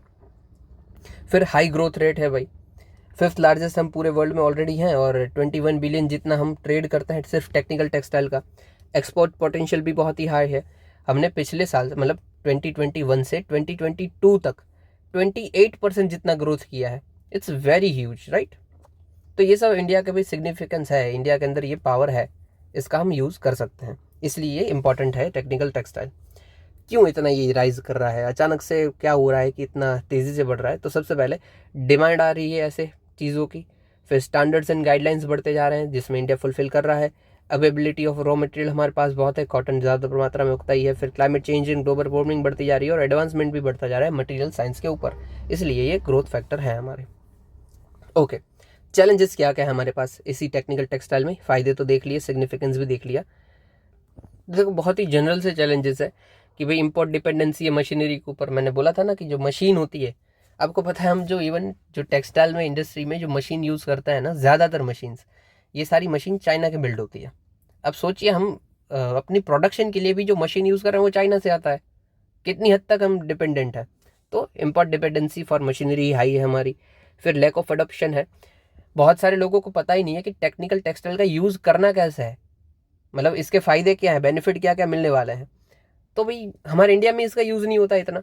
फिर लैक ऑफ स्टैंडर्डाइजेशन है और रेगुलेटेड रेगुलेशंस है कि हमारा कोई स्टैंडर्ड सेट नहीं है, कि कोई सेट होता नहीं कि भाई इतनी क्वालिटी आपकी मिलनी चाहिए, ये वो हमने कुछ रखा ही नहीं है। तो इससे क्या होता है कि जो चीपर प्रोडक्ट्स होते हैं ना, वो मार्केट में ज़्यादा जाता है। अब सोच लीजिए इंडिया के कुछ से कोई टेक्निकल टेक्सटाइल वाला चीपर प्रोडक्ट जाता है, तो इंडिया की इमेज खराब होती है। फिर हो सकता है कि इंडिया का इसमें ट्रेड कम मिले एक्सपोर्ट हमारा कम हो जाए, क्योंकि हमारी वैल्यू कम हो जाती है ग्लोबलाइज मार्केट में।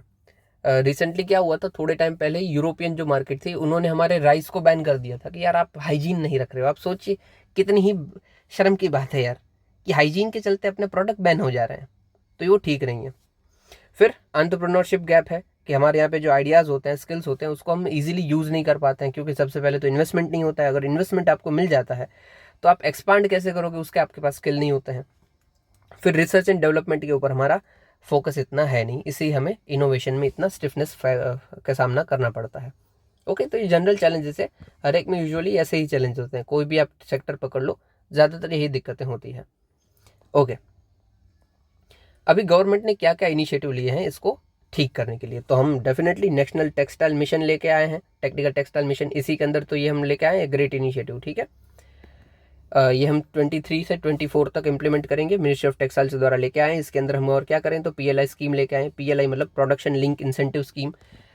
इसमें क्या होता है PLI में कि आप अगर जो भी इसमें सेक्टर नोटिफाई होंगे, जैसे इधर टेक्सटाइल नोटिफाई है, तो टेक्सटाइल का आप प्रोडक्शन करते हो तो इसके ऊपर आपको इंसेंटिव मिल जाएगा। 100 रुपये समझ लीजिए आपको खर्च हुआ प्रोडक्शन करने में, तो 10 रुपये आपको वापस मिल गया, इंसेंटिव मिल गया।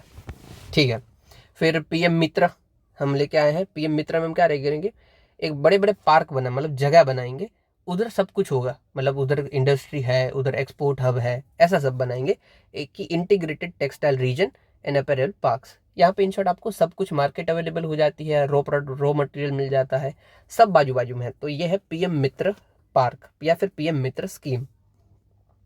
फिर है scheme for integrated textile park, same जो ऊपर हो रहा था वही है। तो इस टेक्सटाइल मिशन के अंदर टेक्सटाइल मिशन है, फिर 3 स्कीम हम लेके आए हैं। फिर क्वालिटी कंट्रोल रेगुलेशन लेके आए हैं हम। यूजुअली नंबर याद जरूरी नहीं है, बट फिर भी क्वालिटी कंट्रोल के लिए 19 है जियोटेक के लिए, फिर 12 है प्रोटेक्टिव टेक्सटाइल के लिए, 20 है एग्रोटेक हटा। फिर हम न्यू HSN कोड बिल किए बनाए हुए हैं। अब ये HSN कोड क्या होता है, तो HSN मतलब हार्मोनाइज सिस्टम ऑफ नोमेनक्लेचर। इसमें हम क्या करते हैं कि कोई भी प्रोडक्ट हो ना, उसका एक कोड बना देंगे आपको। अगर मैं बता देता हूँ, रुको एक सेकेंड ना, सिर्फ आप मॉल में गए हो, राइट, मॉल में जाते हो तो आप वो जब पेमेंट करने जाते हो तो ये एक स्कैनर होता है, वो बार कोड को स्कैन करता है, या फिर अगर वो स्कैनर ना चले ना तो उसके नीचे कोड लिखा हुआ था XYZ, मतलब 1 2 3 4 5, वो कोड डालेगा और सामने प्राइस आ जाएगी।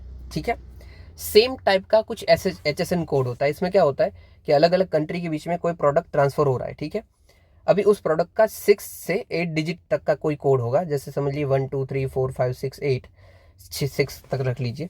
इसमें जो 1 2 होगा वो प्रोडक्ट का नाम बता देगा कि भाई ये प्रोडक्ट है, समझ लीजिए कि T-शर्ट है, ये T-शर्ट के ऊपर इस कंट्री से आया हुआ है तो वो कोड होगा, फिर इसके ऊपर इतना टैक्स लगता है, फिर ये नंबर का उसका कोड होगा। इन शॉर्ट आपको कोड से ही पता चल जाएगा कि चीज़ क्या है, इसके ऊपर कितना टैक्स लगता है, कितनी सब्सिडी लगती है, उसका सब कुछ आपको डिटेल इस कोड से पता चल जाएगा। ठीक है, तो HSN कोड ये ईजी कर देता है चीज़ों को।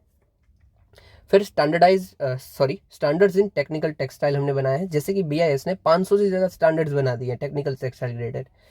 और फिर mandatory usages of technical textile भी किया है, जैसे कि सेंट्रल मिनिस्ट्री और स्टेट डिपार्टमेंट्स के अंदर आपको मैंडेटरीली टेक्निकल टेक्सटाइल वाले प्रोडक्ट को यूज़ करना है, ताकि आप खुद उसको बढ़ावा दो। गवर्नमेंट चाहती है कि प्रोडक्शन बढ़ाए, वो यूज़ बढ़ाए इसका, तो उनको तो करना ही पड़ेगा, राइट।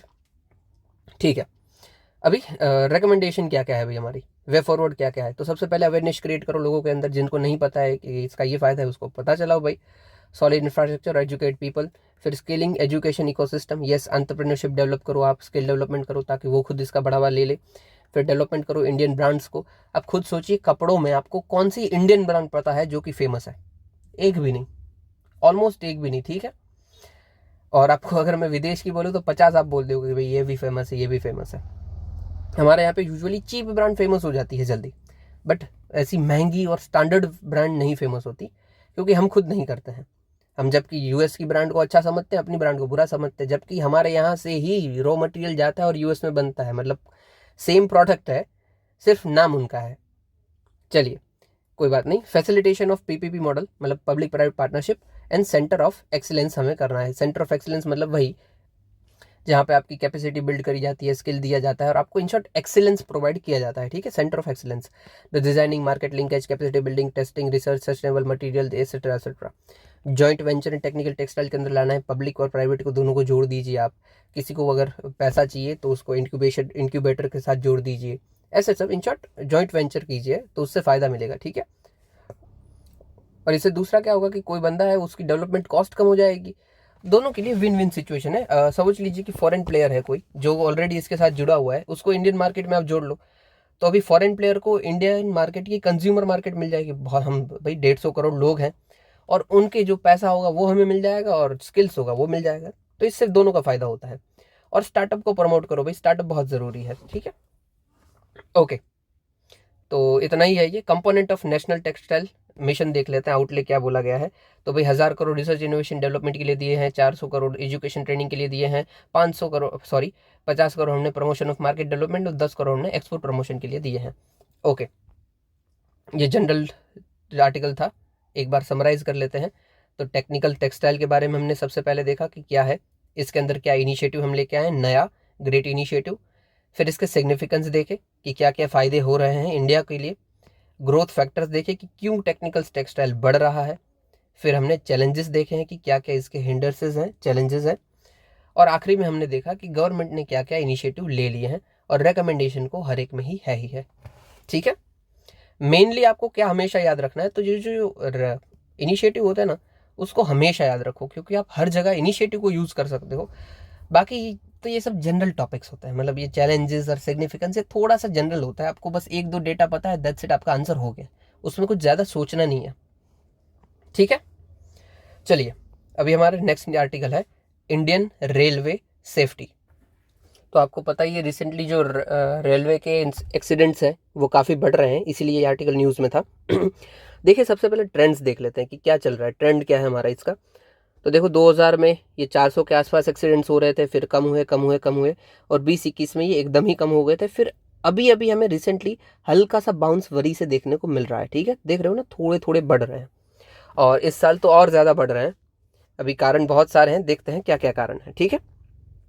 चलिए, कॉजेस ऑफ रेलवे एक्सीडेंट्स क्या क्या हैं। सबसे पहला पॉइंट हमारा, रेलवे एक्सीडेंट्स तो आपको पता ही है। सबसे पहला डीरेलमेंट, जो पटरी से होती है वो गाड़ी उतर जाती है तो डीरेल हो जाती है, तो डीरेलमेंट। और इसका मेन कारण क्या होता है, तो इन मेंटेनेंस इसका ठीक से हो नहीं रखा है ट्रेन का। फिर जो ट्रैक है, ट्रैक को आपने ठीक से मेंटेन नहीं किया। यूजुअली क्या करना होता है, जो पटरी होती है ना, उसको टाइम बाय टाइम चेक करना होता है कि क्या कुछ टूट फूट तो नहीं होगी। अगर आप उसको ठीक से चेक नहीं करते हो तो चांसेस है कि पटरी टूटी हुई हो और ट्रेन उतर जाए। फिर ह्यूमन एरर होते हैं। डेटा के लिए, इंडियन रेलवे के डेटा के अकॉर्डिंग जितनी भी डीरेलमेंट हो रही है उसमें से 75% डीरेलमेंट रेलवे स्टाफ के फेलियर की वजह से होती है। सोचिए कितनी ही बुरी बात है कि जो स्टाफ है वो उतना काम ठीक से नहीं कर रहे हैं, इसलिए रेलवे पूरी की पूरी डिरेल हो गई। तो इट्स वेरी ह्यूज, इससे बहुत नुकसान होता है, लाइफ, प्रॉपर्टी, अभी क्या ही बताएं। चलिए आगे बढ़ते हैं। फिर सिग्नल फेरियल हो जाता है कि सिग्नल जो दे रखा है कि भाई यहाँ पे आपको नहीं चलना है, वहाँ पे ट्रेन चली जाती है, फेल हो जाएगा अगर सिग्नल ही, तो दिक्कत हो जाएगी। इवन जो उड़ीसा के बालासोर में एक्सीडेंट हुआ था, जो ट्रेन कोलाइड कर गई थी, बहुत सारे लोगों की डेथ हो गई थी, वो इसी की वजह से हुआ था। इन शॉर्ट क्या था कि भाई ये दो पटरी है, एक को सीधा जाना था और टर्न नहीं लेना था, जबकि सिग्नल ने बताया कि हाँ भाई आप टर्न ले लो, तो ये दिक्कत हो गई, तो ट्रेन एक्सीडेंट हो गया। तो सिग्नल फेरियल की वजह से भी हो जाते हैं। फिर फायर एक्सीडेंट्स हो जाते हैं, क्योंकि कुछ कुछ मटेरियल कोई लेके आता है जिससे आग लग सकती है, और पूरी ट्रेन में आग लग जाएगी, पूरी जो उसका जो ट्रेन का डिब्बा विब्बा होगा वो पूरा का पूरा सुलग सकता है, ठीक है, कोई शॉर्ट सर्किट हो गया, ऐसा कुछ भी हो सकता है। चलिए फिर ह्यूमन रिसोर्स, तो ऑलरेडी हमारे पास अराउंड 20,000 जितने सेफ्टी स्टाफ की कमी पड़ी हुई है और हम उसको भर नहीं रहे हैं, तो हमारे पास ह्यूमन रिसोर्स ही नहीं है, तो ये ध्यान कैसे रखेंगे, ठीक है। क्योंकि हम देख रहे हैं कि फेलियर हो गया रेलवे स्टाफ के फेलियर की वजह से एक्सीडेंट, क्योंकि इस स्टाफ के पास ऑलरेडी इतना सारा काम है कि वो गलती कर सकता है, उसको ये भी देखना है, वो भी देखना है, ये भी देखना है, तो किसी एक में तो वो गलती कर रहेगा ना यार। तो सबसे पहले भर्ती करो ताकि लोग अपना काम इजीली कर पाए। तो ये हो गए एक्सीडेंट्स के causes, derailment, human error, signal failure, fire and human resources की कमी। ओके, आगे देखते हैं। इधर देख लीजिए स्टेप्स क्या क्या लिए हमने, कैसे हम इसको रोक रहे हैं। तो सबसे पहले कवच सिस्टम हम लेके आए हैं। कवच सिस्टम कैसे काम करती है, देखो, एक ट्रेन है, ट्रेन के ऊपर मैंने बताया हुआ है, वैसे RFID टेक्नोलॉजी हम यूज़ करते हैं, रेडियो फ्रीक्वेंसी आइडेंटिफिकेशन, इससे कांस्टेंट सिग्नल निकलते होते हैं, ठीक है। और इससे जो भी ट्रेन के आगे आ रहा है उसको वो आइडेंटिफाई कर लेगा। That's it. ठीक है, ये जो कवच सिस्टम है वो जीपीएस के साथ कनेक्टेड होता है, फिर रेडियो स्टेशन एंटीना के साथ कनेक्ट होता है। इन शॉर्ट इसके आगे जो आएगा उसको ये ऑलरेडी पता चल जाएगा और ऑटो ब्रेकिंग लगा लेगा। समझ लीजिए यहाँ पे गाय खड़ी हुई है, यहाँ से ट्रेन आ रही है, ट्रेन को पता चल जाएगा कि आगे गाय है, तो हल्का सा ब्रेक लगा देगी ऑटोमेटिकली, इवन व्हेन कि जो लोकोमोटिव पायलट है उनको नहीं पता होगा, ड्राइवर जो है उनको नहीं पता होगा। ठीक है। फिर दूसरा हम क्या बनाया भाई, तो राष्ट्रीय रेल संरक्षण कोष मतलब फंड बनाया है। 1 लाख करोड़ जितना फंड है, जिसको 5 साल में हमें 2017-18 में बनाया, यूज़ करना था कि आपको और रेलवे सेफ्टी को इन्हेंस करना है। फिर इंफ्रास्ट्रक्चर अपग्रेडेशन हमने किया है, इलेक्ट्रोलाइज्ड हम करते जा रहे हैं पूरी की पूरी रेल को, और जो लेवल क्रॉसिंग होती है जो काम की नहीं है उसको हम एलिमिनेट कर देते हैं। फिर यूज़ ऑफ न्यू टेक्नोलॉजी जैसे कि जीपीएस बेस्ड और फॉग बेस्ड सेफ्टी डिवाइसेस रखते हैं, जैसे हम कवच में भी यूज़ कर रहे हैं जीपीएस बेस्ड। ओके। फिर एलिमिनेट कर रहे हैं अनमेन्ड लेवल क्रॉसिंग, जहाँ पे मतलब ऐसी ही क्रॉसिंग रखी हुई है, कभी भी कुछ भी आ जा रहा है, कोई गाड़ियाँ तो नहीं निकलती है, पर समझ लीजिए कि कोई एनिमल यहाँ से निकल गए, किसी को पता नहीं है कि ये क्रॉसिंग है, तो एक्सीडेंट्स के चांसेस बढ़ जाते हैं। ओके, तो उसको हटा ही दो, एलिमिनेट कर दो पूरी तरीके से।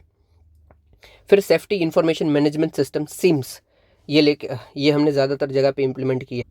इन शॉर्ट इसमें करना क्या है कि जो भी इंसिडेंट हुआ है उसको जल्दी से जल्दी रेलवे अथॉरिटी के पास आपको रिपोर्ट करनी है। That's it. ठीक है, तो इससे इन्फॉर्मेशन शेयरिंग है वो फास्ट हो जाएगी between zonal railways and railway board से। और देखिए समझ लीजिए कि एक रेलवे यहाँ पे इस पटरी पे डीरेल हो चुकी है और पीछे किसी को पता ही नहीं है, आप 1 घंटे बाद इंफॉर्मेशन दे रहे हो, तो तब तक कोई ट्रेन आएगी वो भी टकरा जाएगी ना, तो ये सिम्स बहुत ज़रूरी है। फिर यूज़ ऑफ फायर रिटारेंट मटेरियल, एकदम ही बेसिक पॉइंट है कि आग ना लगे उसके लिए उसका मटेरियल का यूज़ करो। ठीक है भाई। तो वॉल पैनलिंग कीजिए, फ्लोरिंग कीजिए, रूफ पैनलिंग कीजिए, ताकि आपको आग ना लगे अपने कोचेस में। ओके। वे फॉरवर्ड क्या है जो कि याद रखना है, इंपॉर्टेंट यहाँ पे वे फॉरवर्ड दे रखा है, इसीलिए मैंने हाईलाइट किया है।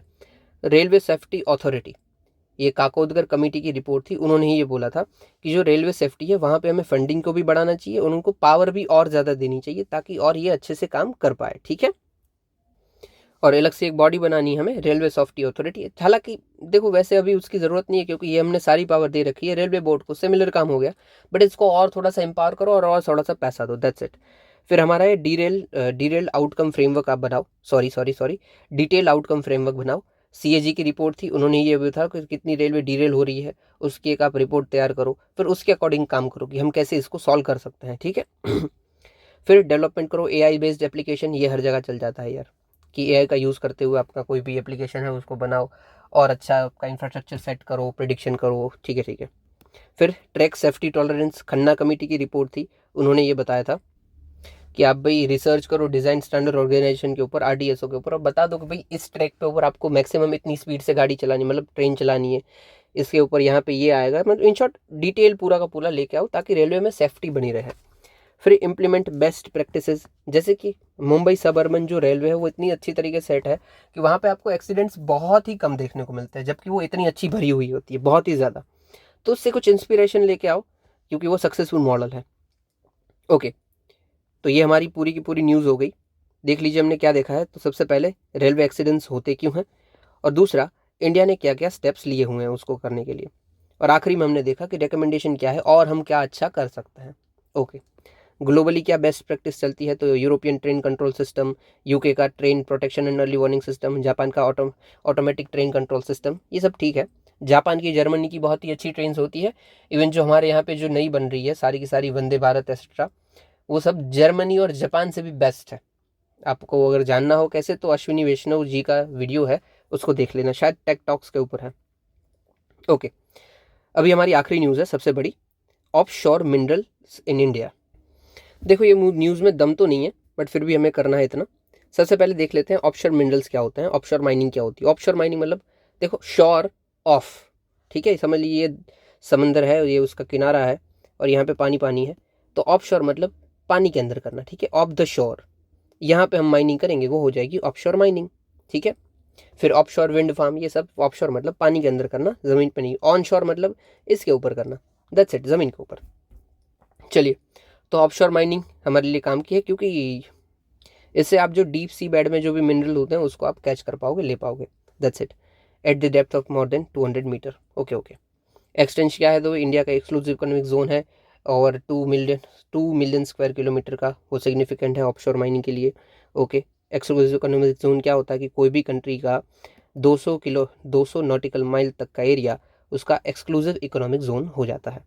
ठीक है, थोड़ा सा और डिटेल में देख लेते हैं। तो भाई समझ लीजिए ये कंट्री का शोर लाइन है, तो यहाँ से 12 किलोमीटर तक जो होता है वो होता है टेरिटोरियल सी, टेरिटोरियल वाटर। फिर यहाँ से और 12, यहाँ से 12, यहाँ से 12, यहाँ से फिर और 12 किलोमीटर होता है, वो होता है कंटीजुअस जोन। ठीक है, और फिर यहाँ से अब 180 मतलब दो मतलब ये जो शोर वाला एरिया है, यहाँ से आप 200 चले जाओ, ये होता है आपका exclusive economic zone, nautical mile. ठीक है, नॉटिकल माइल, नॉटिकल माइल। ये क्वेश्चन था शायद 2022 की एग्ज़ाम में, प्रीलिम्स में। तो 12 12 और आखिर में शुरू से लेकर 200 तक। ठीक है, ओके चलिए। रिजर्व क्या क्या हमें मिल जाता है, मतलब कौन कौन से डिपॉजिट पड़े हुए हैं इंडिया की ऑफशोर में, तो गोल्ड, डायमंड, कॉपर, निकल, कोबाल्ट जैसे पड़े हुए हैं। रिजर्व्स की क्या बात करता है, तो जियोलॉजिकल सर्वे ऑफ इंडिया ने बताया हुआ है।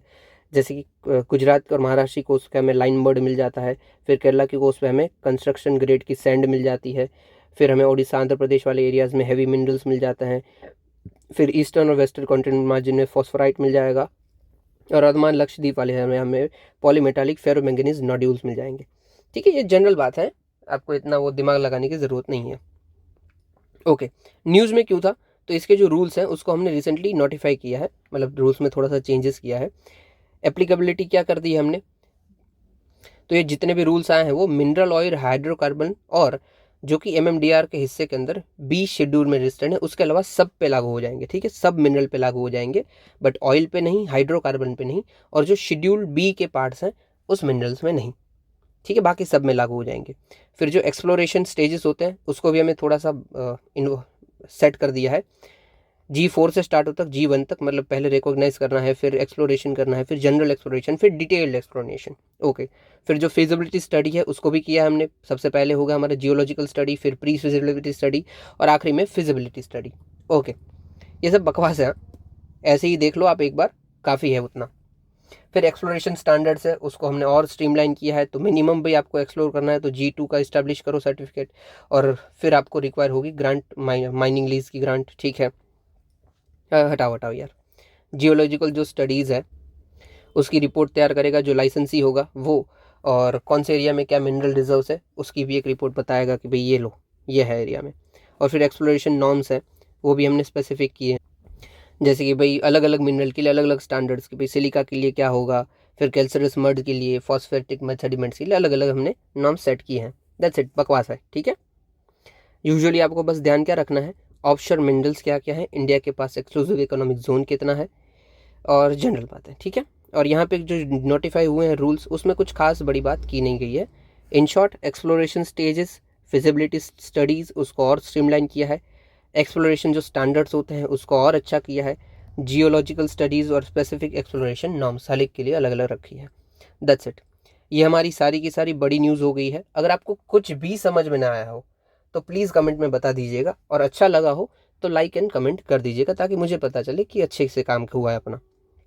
ठीक है, अभी हम शॉर्ट न्यूज़ कवर करते हैं, थोड़ी सी ज़्यादा है बट जल्दी कवर हो जाएगी। चलिए, सबसे पहला है हमारा फॉरेन डायरेक्ट इन्वेस्टमेंट। तो देखो, सबसे पहले तो FDI क्या होता है वही देख लेते हैं। ठीक है तो कोई भी इन्वेस्टमेंट आता है, कोई कंपनी करती है या फिर कोई पर्सन करता है कोई बिजनेसेस में, तो वो होता है FDI। ये FDI यूजुअली लॉन्ग टर्म के लिए होता है। ठीक है, मतलब ये स्टेबल होता है। दो टाइप की चीज़ होती है, एक होती है FDI, दूसरी होती है FII या फिर FPI भी बोलते हैं। अभी FDI होता है वो स्टेबल होता है, FII होता है वॉलेटाइल होता है, ये कभी भी निकाल ले सकते हैं, FDI इतना जल्दी निकलता है नहीं। FDI क्या होगा कि कोई भी लिस्टेड कंपनी में, मतलब जो रजिस्टर्ड है उस कंपनी में लिस्टेड है, उसमें 10% से ज़्यादा पैसा आता है तो FDI है, और 10% से कम आता है तो FII है। ठीक है, और कोई भी कंपनी अनलिस्टेड है जो कि लिस्टेड नहीं है, उधर कोई भी पैसा आए तो वो FDI है। ठीक है, 10%, 1% कुछ भी हो, पर अनलिस्टेड है तो वो FDI है। ओके, और आगे देखते हैं। अभी FDI को भाई कौन सेट करता है, तो DPIIT सेट करता है। FDI की परमिटेड लिमिट क्या रखी गई है हमने, अलग अलग सेक्टर के लिए अलग अलग होती है। जैसे कि अभी अभी हमने स्पेस सेक्टर में 100% कर दी है, फिर डिफेंस सेक्टर में अभी भी वो 74% के आसपास चल रही है। ठीक है, चलिए आगे बढ़ते हैं। FDI permitted through automatic route और गवर्नमेंट रूट, मैंने बता दिया ऑटोमेटिक रूट में गवर्नमेंट का अप्रूवल नहीं ज़रूरत है, गवर्नमेंट रूट में अप्रूवल ज़रूरत है। Foreign currency convertible bond, foreign institutional investor, फिर with foreign institutional investment with condition, जो मैंने आपको बोला ना कि कंडीशन की 10% से अनलिस्टेड कंपनी में है 10% या उससे ज़्यादा कम कोई फ़र्क नहीं पड़ता है, तो एफडीआई हो जाएगा। तो FII is also FDI with certain conditions. फिर ग्लोबल डिपॉजिटरी रिसिप्ट होती है। ग्लोबल डिपॉजिटरी रिसिप्ट क्या होगी भाई?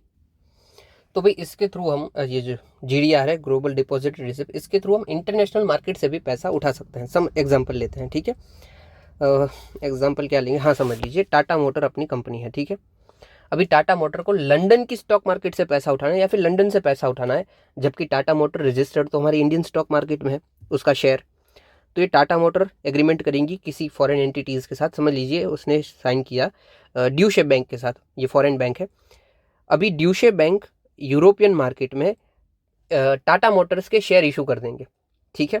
मतलब ये थर्ड पार्टी हो गई ना, ड्यूशे बैंक है वो टाटा मोटर के शेयर यूरोपियन मार्केट में इशू कर रही है, और इसके बदले वो एक रिसिप्ट दे देगी कि ये लीजिए आपके पास 10 शेयर हैं टाटा मोटर के।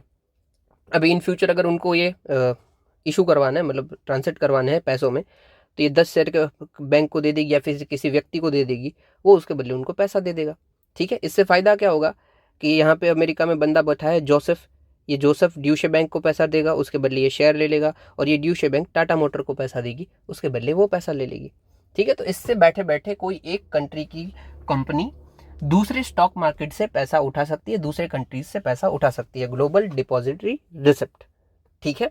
इंडियन डिपॉजिटरी रिसिप्ट भी होती है, यूएसए की भी डिपॉजिटरी रिसिप्ट होती है। तो ये सब एफडीआई का पार्ट है। Convertible bonds, FII with certain condition, depository receipt, ऐसा सब कुछ आ सकता है, ठीक है। ये समझे ना कि ये कैसे एफडीआई का पार्ट है, क्योंकि जो सब बंदा यूरोप का है ना, और वो इनडायरेक्टली कहाँ पे इन्वेस्ट कर रहा है, तो इंडिया में कर रहा है, तो एफडीआई है, ये बाहर का पैसा हमारे यहाँ पे आ रहा है। चलिए, फॉरेन डायरेक्ट इन्वेस्टमेंट, बाहर का पैसा है भाई, इसमें भी हमने लॉ प्रोहिबिट किया है कि कौन कौन सा नहीं लेंगे। तो गैम्बलिंग में नहीं, चीट फंड में नहीं, दीदी कंपनी में नहीं, ट्रांसफर डिपॉजिट राइट में नहीं। सिग्निफिकेंस क्या होगा, ग्रोथ प्रोवाइड करता है। कंसर्न क्या क्या है भाई, कुछ ही स्टेट में ये ज़्यादा आता है, जैसे कि महाराष्ट्र कर्नाटक में, बाहर यहाँ पे नहीं आता है, नॉर्थ ईस्ट में बहुत कम आता है। इनिशिएटिव क्या क्या है प्रमोट करने के लिए, हमने एफडीआई को और लिबरलाइज किया है।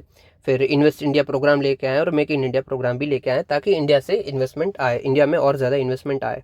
ओके, समझ गए राइट आप? इसमें कुछ न समझ आया तो बता देना। न्यूज़ में इन शॉर्ट क्या था भाई, तो महाराष्ट्र ने highest level of FDI achieve किया है, followed by Gujarat and Karnataka. सबसे ज़्यादा कहाँ से आया, तो सिंगापुर से आया है। टॉप 5 कंट्रीज़ कौन कौन सी है, तो India's during 24, Mauritius, followed by Singapore, USA, Netherland, Japan. Okay, हटाइए। India's outlook to positive from stable.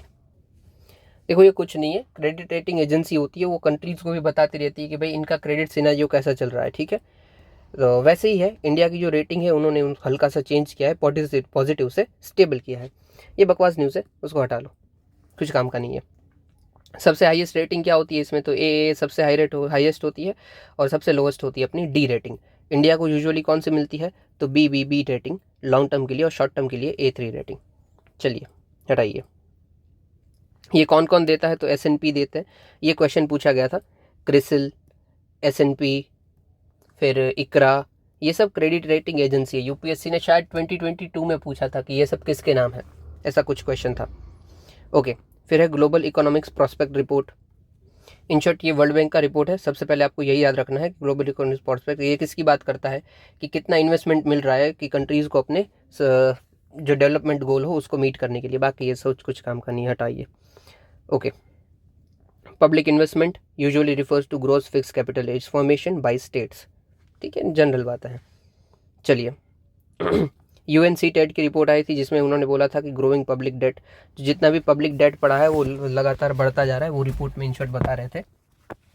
That's it, और कुछ खास नहीं है इसमें भी। बस ये देख लीजिए कि पब्लिक डेट क्या होता है, तो general government domestic and external debt कितना है, वो पब्लिक डेट, ठीक है। यानी कि जो हमारी सरकार है उसने कितना डेट ले रखा है इंटरनली, मतलब देश के अंदर से भी और देश के बाहर से भी, वो पब्लिक डेट हो जाएगा, ठीक है। ये सब बाकी काम का नहीं है, ठीक है। इंडिया का देख लीजिए कि इंडिया का जो पब्लिक डेट है वो 2.9 ट्रिलियन है, 82% ऑफ शेयर ऑफ जीडीपी। देखो ये ज़्यादा मत मानना, क्योंकि यूएस का 200-300% के आसपास भी चलता होता है। चलिए आगे बढ़ता है। नेक्स्ट इनिशिएटिव देख लीजिए कि डेट क्राइसिस को सॉल्व करने के लिए क्या क्या हमने लिए हैं। तो heavily indebted poor countries initiative by IMF and World Bank, फिर यूएनसीटैड का ही डेट मैनेजमेंट फाइनेंशियल एनालिसिस, फिर global sovereign debt round table. Okay हटा दीजिए यार, कुछ काम का नहीं है। इन शॉर्ट क्या देखना है हमें, बस यही इंडिया का जो डेटा दे रखा है कि पब्लिक डेट इंडिया का कितना है, 82% of GDP, around 3 trillion. Okay, और हाँ, ये जो डेट रिपोर्ट है वो कौन निकालता है, यूएनसीटैड। ओके, फिर है world employment and social outlook. Again कुछ खास काम का नहीं है, बट फिर भी देख लेना है, हल्का फुल्का है। ये क्या बता रहा है कि जो वर्ल्ड अनएम्प्लॉयमेंट है वो हल्का सा कम हो चुका है, मतलब एम्प्लॉयमेंट बढ़ गया है। उसमें से भी जो वुमेन है, 46% जितनी वुमेन एम्प्लॉयड है कंपेयर टू 69% ऑफ मैन। ये गैप हमें दिखाता है और ये काम का डेटा है। आप इसको सोसाइटी वाले पॉइंट्स में क्वेश्चन में यूज़ कर सकते हैं। ठीक है, इनफॉर्मल वर्कर्स है, उनकी पॉपुलेशन लगातार बढ़ी है, 1.7 बिलियन जितने हो गए हैं, 1.7 बिलियन से 2 बिलियन जितने हो गए हैं 2024 में। ओके, काम क्या रखना है, यही 2 बिलियन जितने इनफॉर्मल वर्कर है ग्लोबली, और 46% जितनी वुमेन एम्प्लॉयड है, और 69% जितने मैन एम्प्लॉयड है। ओके, फिर है प्रिस्टिन कर्व। ये देखो याद रखना है, क्योंकि यूपीएससी यूजुअली पूछता है कि ये कर्व क्या है, इसका मतलब क्या है। सैमुअल प्रिस्टन ने ये कर्व दिया था, इसीलिए इसका नाम है प्रिस्टन। ये क्या बात करता है कि भाई देश में अगर पर कैपिटा इनकम राइज कर रही है, मतलब देख लीजिए ये 10,000 से 20, 30, 40 अगर हो रही है, तो उसका मतलब ये नहीं कि इनकम राइज करने से लोगों की लाइफ एक्सपेक्टेंसी भी बढ़ जाएगी, मतलब कितने साल जिएंगे वो भी बढ़ जाएगा। होता क्या है कि जब पर कैपिटा इनकम यार राइज करती है ना स्टार्टिंग फेज में, तब तो ये एक्सपेक्टेंसी बढ़ती है, बट कुछ लेवल के बाद ये नहीं बढ़ती है। ठीक है, एकदम ही प्लेन हो जाती है, फ्लैट हो जाती है। तो बस वही बोल रहा है कि increase in per capita income of country does not cause much rise in the life expectancy. ठीक है, जब पुअर कंट्री ग्रेन करना शुरू करती है तब शुरू में तो इंक्रीज होता है, बट बाद में कुछ खास फर्क नहीं पड़ता है। यह है प्रिस्टिन कर्व। किसके साथ इसका रिलेशनशिप है, पर कैपिटा इनकम के साथ और लाइफ एक्सपेक्टेंसी के साथ। ओके, फिर है reserve bank of India, RBI ने भाई प्रोजेक्ट नेक्सस लॉन्च किया है, प्रोजेक्ट नेक्सस को ज्वाइन किया है। प्रोजेक्ट नेक्सस क्या है भाई कुछ नहीं है कि जो रिटेल कस्टमर्स होते हैं वो एक देश से दूसरे देश के साथ अगर उन्हें ट्रांजेक्शन करना है तो वो कर पाएंगे, दैट्स इट। इसी का मेन मोटो है प्रोजेक्ट नेक्सस का। देख लीजिए, nexus is multilateral international initiative to enable instant cross border retail payment. मतलब समझ लीजिए मेरा दोस्त है, मुझे उसको 1,000 रुपये भेजने, तो मैं इंस्टेंट भेज सकता हूँ, जैसे यूपीआई के थ्रू हम भेजते हैं। ठीक है, इंस्टेंट पेमेंट सिस्टम का ये पार्ट होगा। ओके, जैसे डोमेस्टिकली हमारी आईपीएस चल रही है, यूपीआई चल रही है, इंस्टेंट पेमेंट सिस्टम, वैसे ही ये इंटरनेशनली काम करेगा। ठीक है, ये किसने बनाया हुआ है, तो ये बीआईएस ने बनाया है, बैंक फॉर इंटरनेशनल सेटलमेंट। ये कहाँ पे इस्टेब्लिश हुई थी, तो बेसल में इस्टेब्लिश हुई थी 1930 में। आरबीआई भी इनके पार्ट थी जब ये इस्टेब्लिश हुई। ये कनेक्ट करती है इंस्टेंट पेमेंट सिस्टम को आसियान कंट्रीज़ के साथ, इंडिया के साथ, जो कि और ग्रो हो जाएगा, एक्सपेक्टेड टू गो लाइव, मतलब काम में आ जाएगा 26 के आसपास। ओके, बेनिफिट क्या होंगे, ये सब नॉर्मल बात है कि हमारी क्रॉस बॉर्डर पेमेंट और अच्छा हो जाएगा, लो कॉस्ट हो जाएगा, ब्रिज कैप करेगा, इंटरऑपरेबिलिटी पर चैलेंजेस क्या कहते हैं, इंटरऑपरेबिलिटी कम है, स्लो एंड एक्सपेंस है, एडिशनल स्टेप रिक्वायर है, करेंसी कन्वर्जन के ऊपर डिफिकल्ट टू स्केल है। क्योंकि होता क्या है, करेंसी कन्वर्जन के ऊपर थोड़ा सा ध्यान दीजिए कि मैं यहाँ से इंडियन रुपी भेजूंगा और मेरा दोस्त समझ लीजिए कि फिलीपींस में है, वो वहाँ पे फिलिपिनो रुपये उसको मिलेगा, तो इसमें थोड़ा दिक्कत होता है। और इसमें से ये टॉबिन टैक्स भी ले लेते हैं। टॉबिन टैक्स क्या होता है कि एक करेंसी दूसरे में अगर शिफ्ट हो रही है तो उसके ऊपर कुछ टैक्स लगता है, वो है टॉबिन टैक्स। फिर आरबीआई लॉन्चेस वेरियस इनिशिएटिव्स। कौन कौन से इनिशिएटिव किसके लिए, सबसे पहले तो की है तो रेगुलेटरी अप्रूवल को और स्ट्रीमलाइन करने के लिए और सेंट्रल बैंक सीएसएस को ईजी करने के लिए। ठीक है, देख लीजिए सब, उससे पता चल जाएगा। सबसे पहला है प्रवा। इससे क्या करते हैं, तो ये platform regulatory application validation authorization, इससे ये जो पोर्टल होगा वो लाइसेंस को और अच्छा कर देगा, रेगुलर अपलोड जल्दी मिल जाएगा आपको। ठीक है, प्रवा।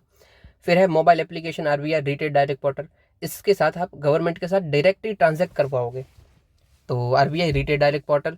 फिर है फिनटेक रिपोजिटरी, डेफिनेटली इसके अंदर आप क्या कर पाओगे, तो जो भी फाइनेंस फिनटेक सेक्टर है उसके आपके पास इसमें डेटा अवेलेबल होगा, दैट्स इट। चलिए आगे बढ़ते हैं। Variable repo rate. सबसे पहले रेपो रेट क्या होता है, देखिए सबसे पहले ये जान लीजिए रेपो रेट क्या होता है। ठीक है रेपो रेट तो छोटी मोटी बैंक, जो भी बैंक ही है हमारे, बैंक को अगर पैसे की ज़रूरत होती है तो वो पैसा लेती है आरबीआई के से, और ये जो इस इंटरेस्ट रेट पे लेगी वो होगा रेपो रेट। ठीक है, समझ लीजिए एसबीआई को 100 रुपये की ज़रूरत है, तो वो किससे मांगने जाएंगे, तो वो आरबीआई को बोलेंगे कि भाई मुझे 100 रुपया दे दो, और आरबीआई उन्हें 100 रुपया देगा, और इसके बदले वो इंटरेस्ट चार्ज करेगा अराउंड 3-4%। तो ये हो गया रेपो रेट। अभी इसका उल्टा होता है रिवर्स रेपो रेट। किसका उल्टा? कि भाई आरबीआई चाहता है कि जो एक्सेस मार्केट में पैसा पड़ा हुआ है, मतलब बैंक के पास पैसा है, वो हमारे पास आ जाए। तो आरबीआई बोलेगा कि भाई यह पैसा हमको दे दो, और इसके बदले भी हम आपको इंटरेस्ट देंगे। मतलब इसमें आरबीआई एसबीआई से पैसा ले रही है। ठीक है, पैसा एसबीआई टू आरबीआई जा रहा है, और इसमें आरबीआई उनको इंटरेस्ट पे करेगी। ये रेपो रेट से हमेशा कम होता है। ठीक है, तो रेपो रेट वो हमेशा कम होगा रिवर्स रेपो रेट से। ठीक है, आरआरआर से। रिवर्स, उल्टा बोल दिया, राइट। रिवर्स रेपो रेट हमेशा कम होगा रेपो रेट से, क्योंकि वरना तो यार ऐसा होगा ना कि हर एक बैंक चाहेगी कि हम आरबीआई में ही पैसा रख देते हैं, क्यों यूज़ करना। ठीक है, एक एग्जाम्पल ये ले लो कि रेपो रेट समझ लीजिए चल रहा है 10%, तो रिवर्स रेपो रेट चल रहा होगा 5%। ये हमेशा कम ही होगा। ठीक है, ओके। अब ये वेरिएबल रेपो रेट क्या होता है? समझ लीजिए 5% पे रेपो रेट चल रहा था, पर कोई भी बैंक इससे पैसा लेने को तैयार ही नहीं है कि यार 5% से क्यों ले, यार छोड़ो छोड़ो। तो आरबीआई क्या बोलेगी, ठीक है चलो 5 से कम में आपको दे दिया, कितने में चाहिए बोल लो, आप खुद बोली लगाओ। तो समझ लीजिए एसबीआई बोलती है कि भाई 5 से कम दे रहे हो, 4 में दे दोगे? बोलेगी हाँ जब ले जा। फिर एचडीएफसी बोलती है कि यार मैं तो 4.1 देने के लिए तैयार हूँ, 4.5 दे दूंगा, 4.5। तो बोला कि हाँ ले जाओ। इन शॉर्ट ये रेपो रेट से कम होगा, बट आपको बोली लगानी है, फिर उसमें से आरबीआई जो भी सेट करेगी उस पर आपको मिल जाएगा।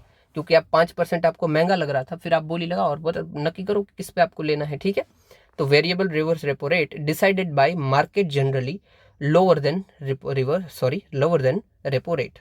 ठीक है, but not less than reverse repo rate of course. Okay, इसका ड्यूरेशन क्या होता है? तो जनरली 1 दिन से 14 दिन के लिए इसमें पैसा दिया जाता है। इसका फायदा क्या है? तो शॉर्ट टर्म लिक्विडिटी आ जाती है बैंक के पास। ओके, चलिए आगे बढ़ते हैं। समझ गया, राइट। वीआरआर रेपो रेट जिसमें बैंक पैसा ले रही है आरबीआई से, रिवर्स रेपो रेट जिसमें आरबीआई पैसा ले रही है बैंक से थ्रू, और वीआरआर वेरिएबल रेपो रेट जिसमें रेपो रेट भी है यहाँ पे, बट वेरिएबल है, अलग अलग हो सकता है। ठीक है, 4.5, बट ये यूजुअली रेपो रेट से कम होता है, रिवर्स रेपो रेट से नहीं। ओके, अभी भाई दूसरा जो न्यूज़ में है वो है सॉफर, सिक्योर्ड ओवरनाइट फाइनेंसिंग रेट। अभी देखो बहुत सारे बेंचमार्क है इंटरनेशनल बेंचमार्क, जैसे कि लाइबर को तो हमने अभी हटा दिया है, अभी हम MM4 यूज़ करते हैं, MY4 यूज़ करते हैं, बट ठीक है। इन शॉर्ट ये क्या है कि इंटरनेशनली बैंक क्या काम कर रही है, मतलब लंदन की बैंक किस रेट पे एक दूसरे को पैसा दे रही है, उसको हम यूज़ करते हैं कि भाई अगर वो 5% दे रहे हैं ना, तो हमें भी यहाँ पे एटलीस्ट 4.5 तो रखना चाहिए, या फिर 5.5 तो रखना चाहिए। ये होता है बेंचमार्क सेट। वैसे ही एक बेंचमार्क है सोफर, मतलब कि secured overnight financing rate. So far क्या होता है कि यूएस के डॉलर पे आपको अगर लोन और डेरिवेटिव्स पे उसके ऊपर कितना इंटरेस्ट रेट लग रहा है ओवरनाइट। समझ गया ना कि एक बेंचमार्क है कि दूसरी बैंक्स किस में ट्रेड, कितने इंटरेस्ट रेट पे ट्रेड कर रही है, उससे दूसरे इंस्पायर होते हैं और अपना भी इंटरेस्ट रेट उसके अकॉर्डिंग सेट करते हैं। That's it. वैसे ही एक है सोफर। सोफर के अंदर किसको हम बेंचमार्क रखते हैं? तो यूएस डॉलर की लोन कितनी है और डेरिवेटिव्स कितने हैं उसको। ठीक है, दैट्स इट। न्यूज़ में क्यों था? तो रिसेंटली एसबीआई ने $100 बिलियन ले लिए थे बाय यूजिंग अनसिक्योर्ड जो उसकी लोन थी उसको सेल कर दिया था सोफर के अकॉर्डिंग जो चल रही थी। ठीक है, दैट्स इट, हटा दीजिए। सोफर ही बस आपको याद रखना है। सोफर क्या है? तो इंटरनेशनल बेंचमार्क है फाइनेंसिंग रेट्स का। ठीक है, इंटरेस्ट रेट का। दूसरा होता है लाइबोर, फिर होता है MY4 और मॉडिफाइड MY4। अभी हम MY4 यूज़ करते हैं। MY4 मतलब Mumbai inter bank offered rate. Okay, फिर है pump and dump scheme. In short में हमने जो इन्फ्लुएंसर में भी बात की थी कि ये भाई आर्टिफिशियली किसी स्टॉक के प्राइसेस को चेंज करवाने की कोशिश करते हैं। समझ लीजिए किसी टेलीग्राम ग्रुप है, बहुत ही बड़ा ग्रुप है, मिलियंस में सब जिसके फॉलोअर्स हैं, उन्होंने कोई इन्फॉर्मेशन दी जो कि सही है नहीं। ठीक है, आर्टिफिशियली स्टॉक के प्राइस को चेंज करने वाली बात है, तो इसमें आ जाएगा पंप एंड डंप स्कीम। इससे करेगा क्या कि ये इन्फॉर्मेशन जो गलत थी वो दे दी, इससे सब लोग पैसा वैसा डाल दिए और शेयर के प्राइजेस में चेंज आ गया। That's it. इससे फ़ायदा क्या होता है भाई? सॉरी, फ़ायदा तो नहीं, नुकसान क्या होता है? तो पब्लिक का पैसा लॉस कर जाता है। समझ लीजिए हमारे बहुत सारे दोस्त हैं वो ट्रेडिंग करते हैं और वो इसकी इन्फॉर्मेशन का यूज़ करते हैं, और कोई इन्फॉर्मेशन आती है कि आप इस शेयर में पैसा डाल दो, अचानक से बढ़ने वाला है, जब पता चलता है तो बढ़ता ही नहीं है। ठीक है, तो ये पंप एंड डंप स्कीम है, इसको इन शॉर्ट फाइन लगाएंगे जो ऐसे इंडिविजुअल है जो कि ऐसे काम कर रहे हैं, पंप एंड डंप जैसे काम कर रहे हैं। पंप मतलब पैसा डालना, डंप मतलब खत्म हो गया पैसा। रेगुलेशन सेबी की गाइडलाइंस होती है और ये सेबी ने कम्प्लीटली बैंड करके रखा है। ठीक है, आप इसको यूज नहीं कर सकते हो। चलिए आगे बढ़ते हैं। क्या है भाई, सेबी अमेंडमेंट इंफ्रास्ट्रक्चर ओके। जो इनविट्स होती है, इनविट्स के रूल्स होते हैं, उसमें थोड़ा सा हमने चेंजेस लाया है, अमेंडमेंट लाया है। ओके, सबसे पहले इनविट्स क्या होते हैं बस यही जान लीजिए, यही हमारी मेन है कि जो इंफ्रास्ट्रक्चर प्रोजेक्ट्स हैं गवर्नमेंट्स के हैं, वहाँ पे आप इन्वेस्ट करते हो तो वो है इनविट। ठीक है, इन शॉर्ट क्या है समझ लीजिए कि गवर्नमेंट बना रही है कोई ब्रिज या फिर रेलवे स्टेशन या फिर कोई रोड, उस रोड के अंदर आप भी अपना पैसा डालते हो कि ये लो मेरा कंट्रीब्यूशन। फिर उस रोड से जो भी पैसा प्राप्त होगा, रिटर्न प्राप्त होगा, उस रिटर्न में आपको भी अपना शेयर मिल जाएगा। ठीक है, समझ लीजिए रोड की वैल्यू थी 100 रुपये, आपने 10 रुपये डाले थे, और फिर रिटर्न जब आता है इस रोड से जो भी टोल टैक्स से आया, तो उसमें आपको 10% मिल जाएगा। हालांकि ये बहुत ही बड़े बड़े करोड़ में होता है, बट ये कुछ ना कुछ रिटर्न मिलता है इन्वेस्ट। ठीक है, ये म्यूचुअल फंड के जैसे काम करता है। ओके, बाकी कुछ काम का खास है नहीं, बस देख लेते हैं कि जो स्पॉन्सर्स होते हैं उनको इन्वेस्ट के अंदर, सेबी के अंदर रिकॉग्नाइज बोरोवर किया जाता है। ठीक है, ये क्वेश्चन था इसलिए है कि जो भी इन्वेस्ट के अंदर पैसा डाले हैं वो उसको सेबी रिकॉग्नाइज करता, सॉरी वो सरफराजी एक्ट रिकॉग्नाइज करता है एज अ बोरोवर, और इनके थ्रू जो भी आपको पैसा भी मिला है उसके ऊपर टैक्स भी लगता है। ये 2023 का क्वेश्चन है ये दोनों। ठीक है, तो आपने अगर इन्वेस्ट में पैसा डाला है तो आप बोरोवर हो एज पर सरफराजी एक्ट, और आपको जो भी इनकम भी मिलती है उससे, मतलब जो गेन मिलता है उसके ऊपर आपको टैक्स भरना है। ठीक है, चलिए आगे बढ़ते हैं। ये सब आप बकवास चीज़ है, आप खुद देख लेना। फिर क्लियरिंग कॉर्पोरेशन, भाई देखो नाम से ही पता चल रहा है जो क्लियरिंग का काम कर रहा है। ठीक है, इस क्लियरिंग कॉर्पोरेशन को फॉर्म किया था bye recommendation of Usha Thorat committee. ये क्या काम करता है कि स्टॉक मार्केट के अंदर जो भी खरीदना बेचना हो रहा है उसको सेटल कर देना, उसको क्लियर कर देना, बस यही काम है क्लियरिंग कॉर्पोरेशन का। कौन सा क्लियरिंग कॉर्पोरेशन है, तो security contracts exchange and clearing corporation regulation 2018। ठीक है, चलिए बस यही है, क्लियरिंग का काम करेगा क्लियरिंग कॉर्पोरेशन स्टॉक मार्केट के और डिपॉजिटरी के अंदर। ओके, डेरिवेटिव्स ट्रेडिंग क्या होती है, तो कोई भी ऐसी कॉमोडिटी है या फिर सिक्योरिटी है या फिर करेंसी या इंडेक्स जो कि अपनी वैल्यू किसी और